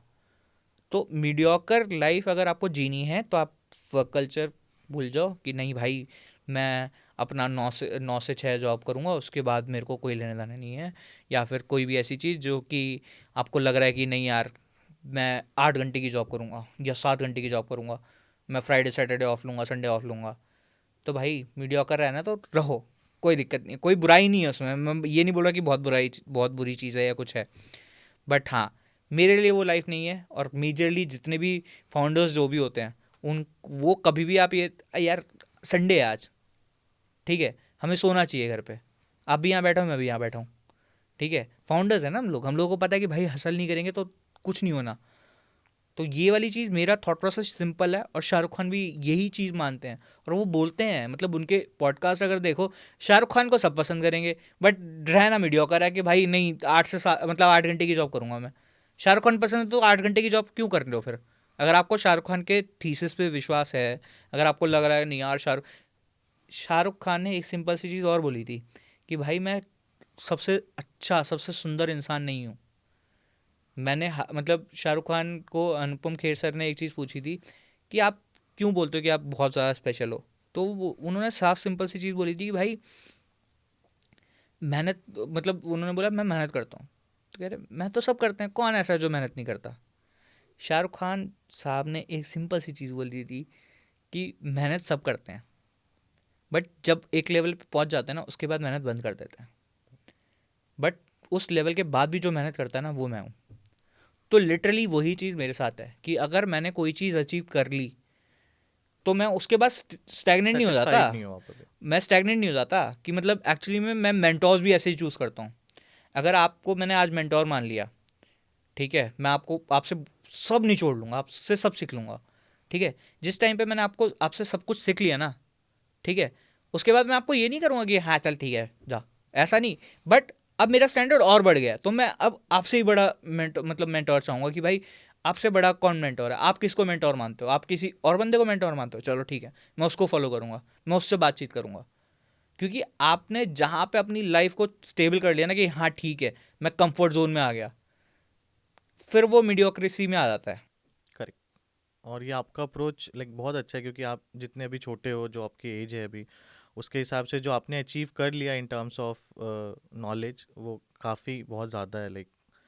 तो अभी हम ना अपना लास्ट राउंड ऑफ पॉडकास्ट करेंगे, इसका नाम है टर्न द टेबल। तो thank you so much, thank you so अब मच। मैं आपका गेस्ट हूँ और आप मेरे थैंक यू होस्ट सो हो, मच। और अब आप मेरे से क्वेश्चन करोगे। जूते उतार लूँ? हाँ, आपको जो उतारना उतार अरे लो। डन, बढ़िया है। हाँ जी। हाँ, तो आपको अगर कोई क्वेश्चन है तो आई बिल्कुल, विल। बहुत सारे क्वेश्चन है मेरे पास। यस। पहली चीज़, आप जिस कंपनी में ऑपरेट कर रहे हो, ऑफ मिनट, ठीक है, ये पैरेलल्स कैटेगरी है, ठीक है। यहाँ पे जो सबसे बड़ी चीज़ होती है, मेरे को जो लगता है, वो ये लगता है कि यार ऑफ मिनट है, मतलब अपैरल्स कैटेगरी है, यहाँ पे तो भाई एवरेज ऑर्डर वैल्यू काफ़ी कम होता होगा, या फिर आप जब मतलब पैसा बनाते होगे तो पहले पहले ऑर्डर पे तो नहीं बनाते होगे, दूसरे तीसरे ऑर्डर पे बनाते होगे, ठीक है। तो उसको कैसे रिजॉल्व करते हो कि यार मतलब हाँ ठीक है, मैंने दूसरे ऑर्डर में पैसा बनाया, तीसरे ऑर्डर में पैसा बनाया, बट आप प्रॉफिटेबल कैसे होते होगे फिर उसमें, क्योंकि मतलब आपका एक ऑर्डर में प्रॉफिट आता है या दूसरे तीसरे में आता है? सनी, एक्चुअली जो मैं अपने लिए जो यूज़ करता हूँ ना टर्म, हम कैसे करते हैं कि हम लोग जो मेजर फोकस है वो एओवी पे करते हैं। क्योंकि जब ऑफ मिनट हमने स्टार्ट किया था तो हमारा एम ही यही था कि हम कस्टमर्स को मल्टीपल कैटेगरीज प्रोवाइड करेंगे। बिकॉज आज कोई बंदा है, उसको अगर टी शर्ट खरीदना है तो डेट इज़ डेफिनेटली कि उसको जैकेट, पैंट, आगे चल के एक्सेसरीज भी चाहिए होंगी। अगर वो मैं नहीं बेचूंगा, अगर हम नहीं उसको देंगे, तो कहीं और से भी बाई करेंगे वो। तो हमारा पहला फोकस यही था कि हम मल्टी कैटेगरी ब्रांड क्रिएट करें जहाँ पे मल्टी कैटेगरी हो। दूसरी चीज़ क्या है कि हम एओवी पे इतना फोकस करते हैं कि अगर आपने हमसे फॉर एग्जांपल ये जैकेट बाई किया, उसके बाद हम क्या करेंगे कि हम आपको सब्सिडरी डिस्काउंट्स देना शुरू करते हैं बाकी की कैटेगरीज पे, ताकि हम, तो हमने अभी जो अपना एओवी है वो 1600 तक जो है स्टेबल किया हुआ है। तो जब हम उस एओवी पे आ जाते हैं और 5-6 के रोएस पे रहते हैं, तो हम ऑर्डर वन से प्रॉफिटेबल हो जाते हैं। ओके। और ये ऑब्वियसली लाइक इस ब्रांड की बात नहीं है, मैं 10 साल से यही चीज़ कर रहा हूँ, like from last 10 years I am into the marketing, और ये ब्रांड बिल्डिंग में ही मैं रहा हूँ। तो अगर आप देखोगे भी तो ऑफ मिनट पे अभी फ़िलहाल 90-95 जो परसेंट प्रोडक्ट्स हैं वो मेंस वेयर कैटेगरीज में हैं। अभी हम लोग वुमेंस डेवलप करें, क्योंकि अभी ब्रांड्स को 10 महीने ही हुए हैं अभी लॉन्च हुए, तो अभी काफ़ी अर्ली स्टेज था। मेरे को दोनों चीज़ें नहीं घुसनी थी, क्योंकि ऑब्वियसली एड सेट्स अलग होते हैं मेंस के, उसकी टारगेटिंग अलग होती है। तो हमने बोला नहीं, हम पहले एक कैटेगरी सेट करेंगे एंड दूसरी कैटेगरी पे पैरेलली तभी काम करेंगे जब हम एक कैटेगरी से सेटिस्फाइड हो जाए। तो इस तरह से हम प्रॉफिटेबल हो जाते हैं। ओके, अब दूसरा क्वेश्चन आपके लिए ये है कि आपने ऑफ मिनट शुरू करा, ठीक है, आपने उसके लिए $10 मिलियन उठाए, देखो। ठीक है, नहीं मेरा क्वेश्चन सुन लो हाँ। पहले। आपका बैकग्राउंड मेरे को पता है, आप डिजिटल मार्केटिंग में अच्छे हो, बहुत बढ़िया बंदे हो डिजिटल मार्केटिंग में, आपका पीपीसी कैंपेन्स बहुत बढ़िया चलाते हो आप ये सही ब्रांडिंग एक्टिविटी आपकी बहुत ज़्यादा स्ट्रांग है, बट यार आपको इन्वेस्टमेंट का तो पता ही नहीं है, आप कैसे उठाया, और सोलो फाउंडर हो आप, कैसे उठाया आपने? देखो सनी, मैंने इन्वेस्टमेंट सच में उठाया नहीं। ये क्या हुआ कि जब मैं लास्ट सीजन शार्क टैंक में गया था, उसके जो भी हुआ एपिसोड में, उसके बाद मेरे को 500 से ज़्यादा ऑफर्स आए। हर कंट्री से आए होंगे ऑलमोस्ट। यूएस से आ रहा है, यूके से आ रहा है, ऑस्ट्रेलिया से आ रहा है, लिंक्डइन पे मैसेजेस भरे हुए। मेरा सिचुएशन उस समय कुछ ऐसा था, पर्सनल इश्यूज थे। I also lost my father on the same day जिस दिन शार्क टैंक का एपिसोड आया। तो 2 महीने तक तो मैंने तो एपिसोड नहीं देखा। बट वो चीज़ें, जितने ऑफर्स आए ना, वो मेरे को मोटिवेट किया कि मेरे को कुछ करना चाहिए। एंड उनके जाने के बाद मेरे को और फील हुआ कि नहीं, अब तो मेरे को पक्का करना चाहिए अपनी फैमिली के लिए। अब वो लेड बैक एटीट्यूड तो नहीं चलने वाला, अब कुछ बड़ा करो जो भी कर रहे हो। तो जितने भी ऑफ़र्स आए थे, मैंने सारे ऑफ़र्स एनालाइज किए बैठ के 2 महीने के बाद।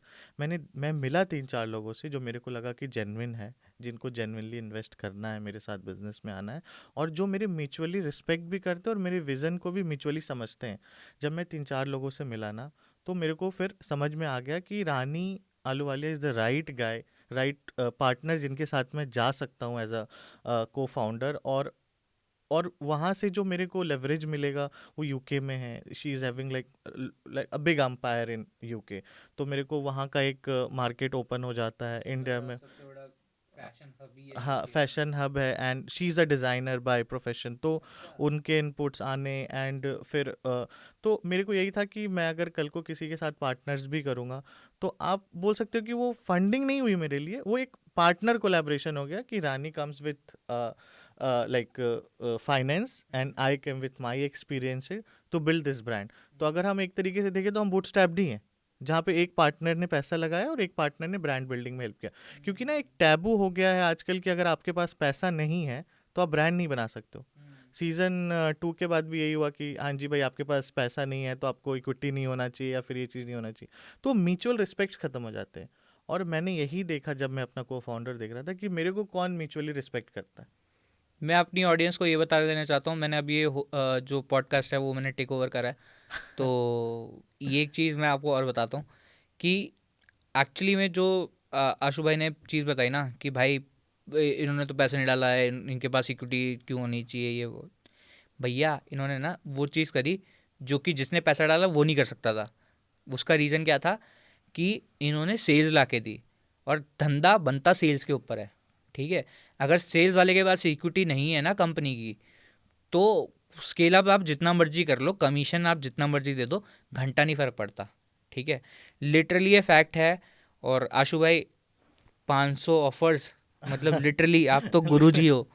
तो नहीं, वो शार्क टैंक का इफेक्ट था, वो आया, लोगों को क्या समझ में आया मेरे को पता नहीं, वो क्या रेजोनेट हुआ एपिसोड देखने के बाद, आई डोंट नो।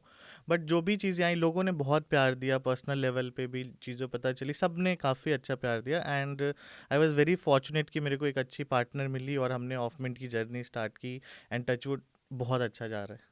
नहीं नहीं, लिटरली मतलब ये चीज़ तो मैं भी एडमायर करता हूँ कि 10 मिलियन डॉलर एक छोटा अमाउंट नहीं होता। ठीक है, बट उसके साथ साथ अ, ऐसी पार्टनर का होना जो कि आपके खिलाफ, मतलब खिलाफ तो नहीं बोलेंगे बट कि मतलब आप अगर जो डिसीजन ले रहे हो उसके ऊपर स्टैंड है। वो जो ट्रस्ट की आप बात कर रहे थे ना अभी कि फाउंडर्स हाँ की क्या हाँ क्वालिटी होनी हाँ चाहिए, हाँ। मेरे साथ यही है कि वो लंदन में है, मैं इंडिया में हूँ, हमारी डेली बात तो होती है काम को लेके, बट मैं जब हम मिले थे तो हमने यही बोला था कि मेरे को चाहिए 100% कंट्रोल, कि आप मेरे को ब्रांड बनाने दो, जहाँ गलतियाँ होंगी आप गाइड करो मेरे को, बिल्कुल। जहाँ आपको डांटना, हमारे बीच में बहुत एज गैप है। हाँ, मेरी तरह ही। नहीं, आप बहुत ज़्यादा, अच्छा, हाँ, शी मेरे इज से भी ज़्यादा है। 64 एंड इज इट? हाँ और मैं 30s में हूँ। अच्छा। तो आप समझो डबल से भी ज़्यादा मम्मी मम्मी की एज की है। ऑलमोस्ट हैं, तो वो रिस्पेक्ट है उनके लिए। But as a business partner भी है, तो हम कभी ऐसी टॉपिक्स भी आती है तो हम एक दूसरे के, मतलब वो एक डिसएग्री कर जाते हैं, बट उनके पास इतना फिनोमिनल एक्सपीरियंस है ना बिजनेस का, एज अ मेंटोर भी, कि मेरे को एक मेंटोर और पार्टनर साथ में मिल गया। ये तो आपके लिए आप, और एक्चुअली में सारे के सारे लोग ये बोलते हैं कि भाई अ, मेहनत और लक, मेहनत और लक, मेहनत और लक का कॉम्बिनेशन होता है स्टार्टअप। बट मेरे को जहाँ तक लगता है आपके केस में भी और मेरे केस में भी मेजर जो फैक्टर होता है वो लक होता है। क्योंकि मतलब अगर आप सही जगह पे नहीं हो, अगर आप शार्क टैंक में नहीं जाते तो आपको कहाँ से ये हाँ, चीज़ें आई मिलती। अग्री, आई अग्री, देखो लक भी होता है एंड आपका किया हुआ भी होता है जो आपने कर, I am total Karma believer, आप जो करोगे वो इधर ही भर के बिल्कुल जाओगे। बिल्कुल बिल्कुल, I agree on that side. क्योंकि मतलब जब तक आपने कोई चीज़ आप मेहनत तो सभी करते हैं। ठीक है, मेहनत ऐसा नहीं है कि सिर्फ आपने करी या यस, मेहनत करी या किसी ने करी। यस, ऐसा बिल्कुल भी नहीं होता। मेहनत तो ऐसी होती है कि भाई मेहनत तो हर कोई बंदा करता है, बट सही जगह पे सही टाइम पे होना बहुत बड़ी चीज़ होती है। करेक्ट। जिसके लिए मैं तो मतलब बोलता हूँ कि भाई लक तो मैटर करता है बहुत ज़्यादा जगहों पे। और अगर लक मैटर नहीं करता तो आज मुकेश अंबानी या अडानी, ये सारे के सारे तो नीचे ही होते हैं अभी। ऑब्वियसली कुछ चीज़ें तो ऐसी, कुछ ऐसे फैक्टर्स होते हैं जो किन्हीं लोगों को काफ़ी ऊपर लेके जाते हैं और कोई लाइक लो लेवल पे ही रह जाते हैं। अच्छा, एक जो क्वेश्चन अभी मेरे दिमाग में है और जो मेरे को डिस्कस करना है आपसे, वो ये है कि दो चीज़ें हैं। पहला क्वेश्चन है कि congratulations for your baby. Thank you so much. ठीक है, क्योंकि एक्चुअली में वो वाली जो चीज़ होती है वो वाली चीज़ मैंने तो एक्सपीरियंस नहीं करी। अभी करोगे, अभी क्या क्यों एज है? करनी अभी क्यों? अभी क्यों करनी।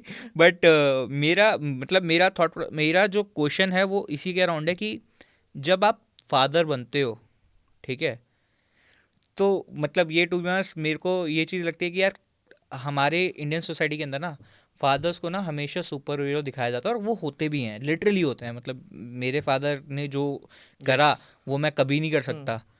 तो आपके लिए क्या अपने फादर के लिए रिस्पेक्ट और ज़्यादा बढ़ गई है, या मतलब ऐसा लगा कि नहीं यार फादर ने जो करा वो ठीक था, बट अब मैं अपने बेटे को और ज़्यादा बढ़िया करके दिखाऊंगा।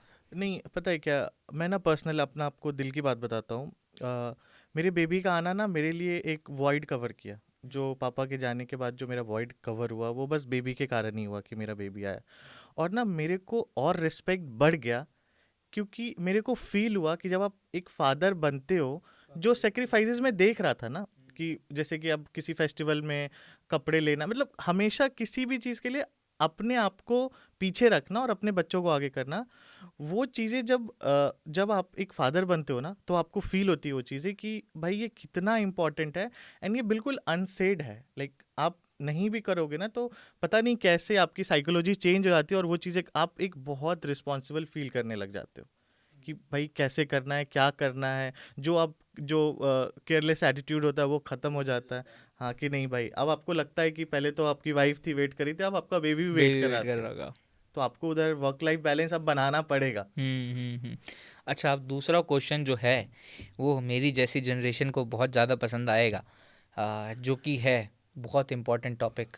आप अपनी वाइफ्स जो अभी हैं उनसे पहले 5 साल रिलेशनशिप में थे, ठीक है, हाँ, 5 से 6 साल। 5 साल। हाँ, तो ये जो चीज़ है ये चीज़ कन्वर्ट हो गई शादी में, हम्म। ठीक है, गुड फॉर यू और good for her as well. Both of us. But दूसरी जो चीज़ होती है वो ये होती है कि यार एक्चुअली में ये मेरा क्वेश्चन है ये, क्योंकि मतलब टू बी ऑनेस्ट भगवान करे सब कुछ बढ़िया हो, ठीक है, हम्म। बट एक्चुअली में एज अ फाउंडर, हम्म। ठीक है, मैंने ये चीज़ देखी कि जितने भी बड़े बड़े फाउंडर हैं, जेफ बेजोस, हम्म। एलन मस्क, या इंडिया के भी जो फाउंडर्स हैं, नाम नहीं लूँगा, बट हम्म। बहुत बड़े बड़े फाउंडर्स हम्म। हैं जो कि इंडिया में भी हैं, जिनकी जो गर्लफ्रेंड थी उनसे शादी हो जाती है, पर डिवोर्स हो जाता है बाद हम्म। में हम्म। जब वो सक्सेसफुल हो जाते हैं, हम्म। और ये सारी चीज़ें होती हैं। बट मतलब क्या रीज़न क्या होता है कि मतलब डिवोर्स का रीज़न नहीं पूछ रहा मैं, हम्म। ठीक है, डिवोर्स का रीज़न नहीं पूछ रहा, बट क्योंकि एक्चुअली में जो फाउंडर्स का टेक होता है ना, फाउंडर्स का टेक ये होता है कि मतलब जैसे अगर एग्जांपल के तौर पे मेरी गर्लफ्रेंड अगर है, अगर कोई, तो उसके साथ मैं डिस्कशन वाले फेज में क्या होऊंगा कि भाई मतलब जैसे वो भी फाउंडर होनी चाहिए, या फिर वो को फाउंडर होनी चाहिए किसी कंपनी की, या फिर मतलब स्टार्टअप साइड पे होनी चाहिए, ताकि अगर मेरी कोई डिस्कशन वाला टॉपिक है, जैसे मैं और आप बैठ के बात कर रहे हैं अभी, तो ऐसे बातों में मैं अगर उसको बोलूँ कि यार मेरा क्या फटा पड़ा है यार, मेरे एवरेज ऑर्डर वैल्यू मेरा कम आ रहा है, उसको समझ में तो आना चाहिए। अगर वो समझ में नहीं आ रहा तो फिर कैसे मतलब कन्वर्सेशन कैसे होगी। तो क्या आपकी वाइफ स्टार्टअप वाले बैकग्राउंड से आती हैं या फिर नहीं आती हैं, और जब ये चीज़ होती है अगर नहीं है सिमिलर बैकग्राउंड, तो कैसे चल रहा है। मतलब 6 साल, भाई 6 साल तो बहुत बड़ा टाइम होता है। हमारी जनरेशन में तो हम्म। 3 3 4 4 महीने में ब्रेकअप हो जाता है। देखो, जनरेशन तो मत बोलो, इतना बूढ़ा नहीं हूँ मैं। हाँ, बट मैं ठीक बताता है, हूँ होता क्या, मेरा अपना पर्सनल जो थॉट प्रोसेस है वो कैसा है बिल्कुल कि बिल्कुल। मेरी वाइफ मेडिकल बैकग्राउंड से है। अच्छा। हाँ, और मैं स्टार्टअप्स में और बिजनेसेस में रहा। हम्म। तो उसने मेरे को ना बहुत कॉलेज टाइम से ही देखा, जब मैं लास्ट ईयर कॉलेज से था, उसके बाद मैंने जो चीज़ें स्ट्रगल्स की हैं, तो उसने तब से देखा है। और मेरा पर्सनल मानना था ना कि हमारा दोनों का प्रोफेशन सेम नहीं होना चाहिए। हम्म। उसके पीछे रीज़न क्या था ना, कि हम घर पे भी यही चीज़ डिस्कस करते हैं अच्छा, हमेशा। ये यही होता ना, हाँ, ठीक है। अगर आज मैं जा रहा हूँ घर पे, हम्म। तो मैं अपना बिजनेस यहाँ रख के जाता हूँ ऑफिस में, हम्म। कि मेरे को अगर 8 10 घंटे घर पे स्पेंड करना है, तो हमें अपनी बातें करनी है, अपने फ्यूचर की बातें करनी है, पर्सनल बातें करनी है। मेरे को तुम्हारे साथ बैठ के कैक और सीटीसी और सीपीआर डिस्कस नहीं करना है। ठीक है। पहली चीज़ तो ये है। हम्म। दूसरी चीज़ क्या है ना, कि मेरे को लगता है जो भी यंग जनरेशन है या फिर जो भी सोच रहे हैं कि पार्टनर्स चाहिए उनको, मेरे को पर्सनली लगता है कि आपको जानना चाहिए, जैसे आपने अभी बताया को फाउंडर के लिए आपको टाइम देना चाहिए। You should give time before just getting married. अगर आप बहुत जल्दीबाजी करते हो, चाहे वो अरेंज मैरिज हो चाहे कोई भी, तो क्या होता है ना कि आप अच्छे से जान नहीं पाते हो। मूविंग फॉरवर्ड क्या होता है कि कुछ कन्फ्लिक्ट्स आ जाते हैं। हम्म। देखो, ऐसा नहीं है कि हर रिलेशनशिप में थोड़ी बहुत लड़ाइयाँ होती है, नहीं होती है तो फिर कुछ तो फिर इशू वो है। रिलेशनशिप ही नहीं नहीं है। कुछ इश्यू है, फिर हाँ चेक करो। हाँ, फिर वो चेक करो, हाँ, बिल्कुल। तो वो चीज़ें होती, बट डिपेंड करता है कि आप दोनों कैसे टैकल कर रहे हो। अगर आपकी हम्म। आज लड़ाई हुई तो क्या आप उसको रात में सॉल्व कर रहे हो, या अगले दिन सॉल्व कर रहे हो या नहीं कर रहे हो। ये चीज़ें बहुत इंपॉर्टेंट है। और आपको अगर अच्छा हेल्दी रिलेशन चाहिए, आप रखो, लाइक जो भी आपका टाइम है काम करने के लिए रखो, बट एक डेडिकेटेड तो टाइम आप होना क्या चाहिए। उस वाली जनता में से हो कि भाई जो प्रॉब्लम हुई है उसको रात को सॉल्व करके सोना है, ऐसी वाली जनता हो? ऑलमोस्ट मैं हूँ ऐसा कि इस भाई अब फिर जनरेशन गैप है। क्योंकि भाई मतलब हम लोग तो यार लड़के हैं भाई, मतलब लड़कों का सिंपल सा सीन पता है क्या होता है, मतलब जो हमारी जनरेशन है, अरे भाई लड़ाई हो गई, ठीक है भाई सो जाओ, क्योंकि महाभारत में भी रात को युद्ध बंद कर देते थे, रात को सोना होता है। तो तभी ना शनि, अगर आप सेटल डाउन नहीं करोगे युद्ध हाँ, को तो कैसे अच्छे से सोओगे आप। लॉन्डो का तो ये होता है कि भाई सो जाते हैं वो। नहीं देखो, मेरे हिसाब से अगर आप आगे जाओगे ना तो it's better to resolve hmm. Rather than आप उसको लंबा कीजिए। तो सनी, हमारा जो ये पॉडकास्ट है, इसका जो हर एपिसोड होता है वो कोई ना कोई ब्रांड जो है स्पॉन्सर्ड होता है। बट मेरे को पर्सनली आपको अपने प्रोडक्ट ट्राई कराना था, इसीलिए मैंने आपके लिए ऑफमिंट का हैम्पर रखा है कि आप ऑफमिंट के प्रोडक्ट ट्राई करो और अपना फीडबैक दो, ताकि हम इसको और बेटर बना सकें। क्योंकि आप उस एज में हो जिस एज में मैं नहीं हूँ, जो हमारे प्रोडक्ट का जो टीजी लाई करता है। So this is for you, ऑफमिंट के। So so thank you everyone for watching this episode. मेरे को लगता है कि आपको भी मज़ा आया होगा सनी के साथ बात करके, एंड मुझे तो काफ़ी मज़ा आया सनी के साथ टाइम स्पेंड करके। सो मिलेंगे हम फिर नेक्स्ट एपिसोड में। Thank you so much.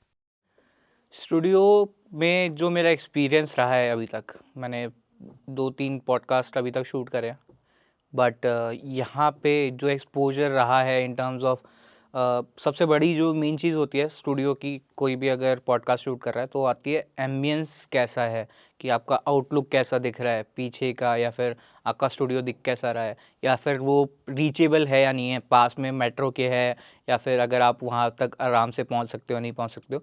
तो उन सब चीज़ों के लिए बैंग ऑन है, बहुत बढ़िया स्टूडियो सेटअप कर रखा है।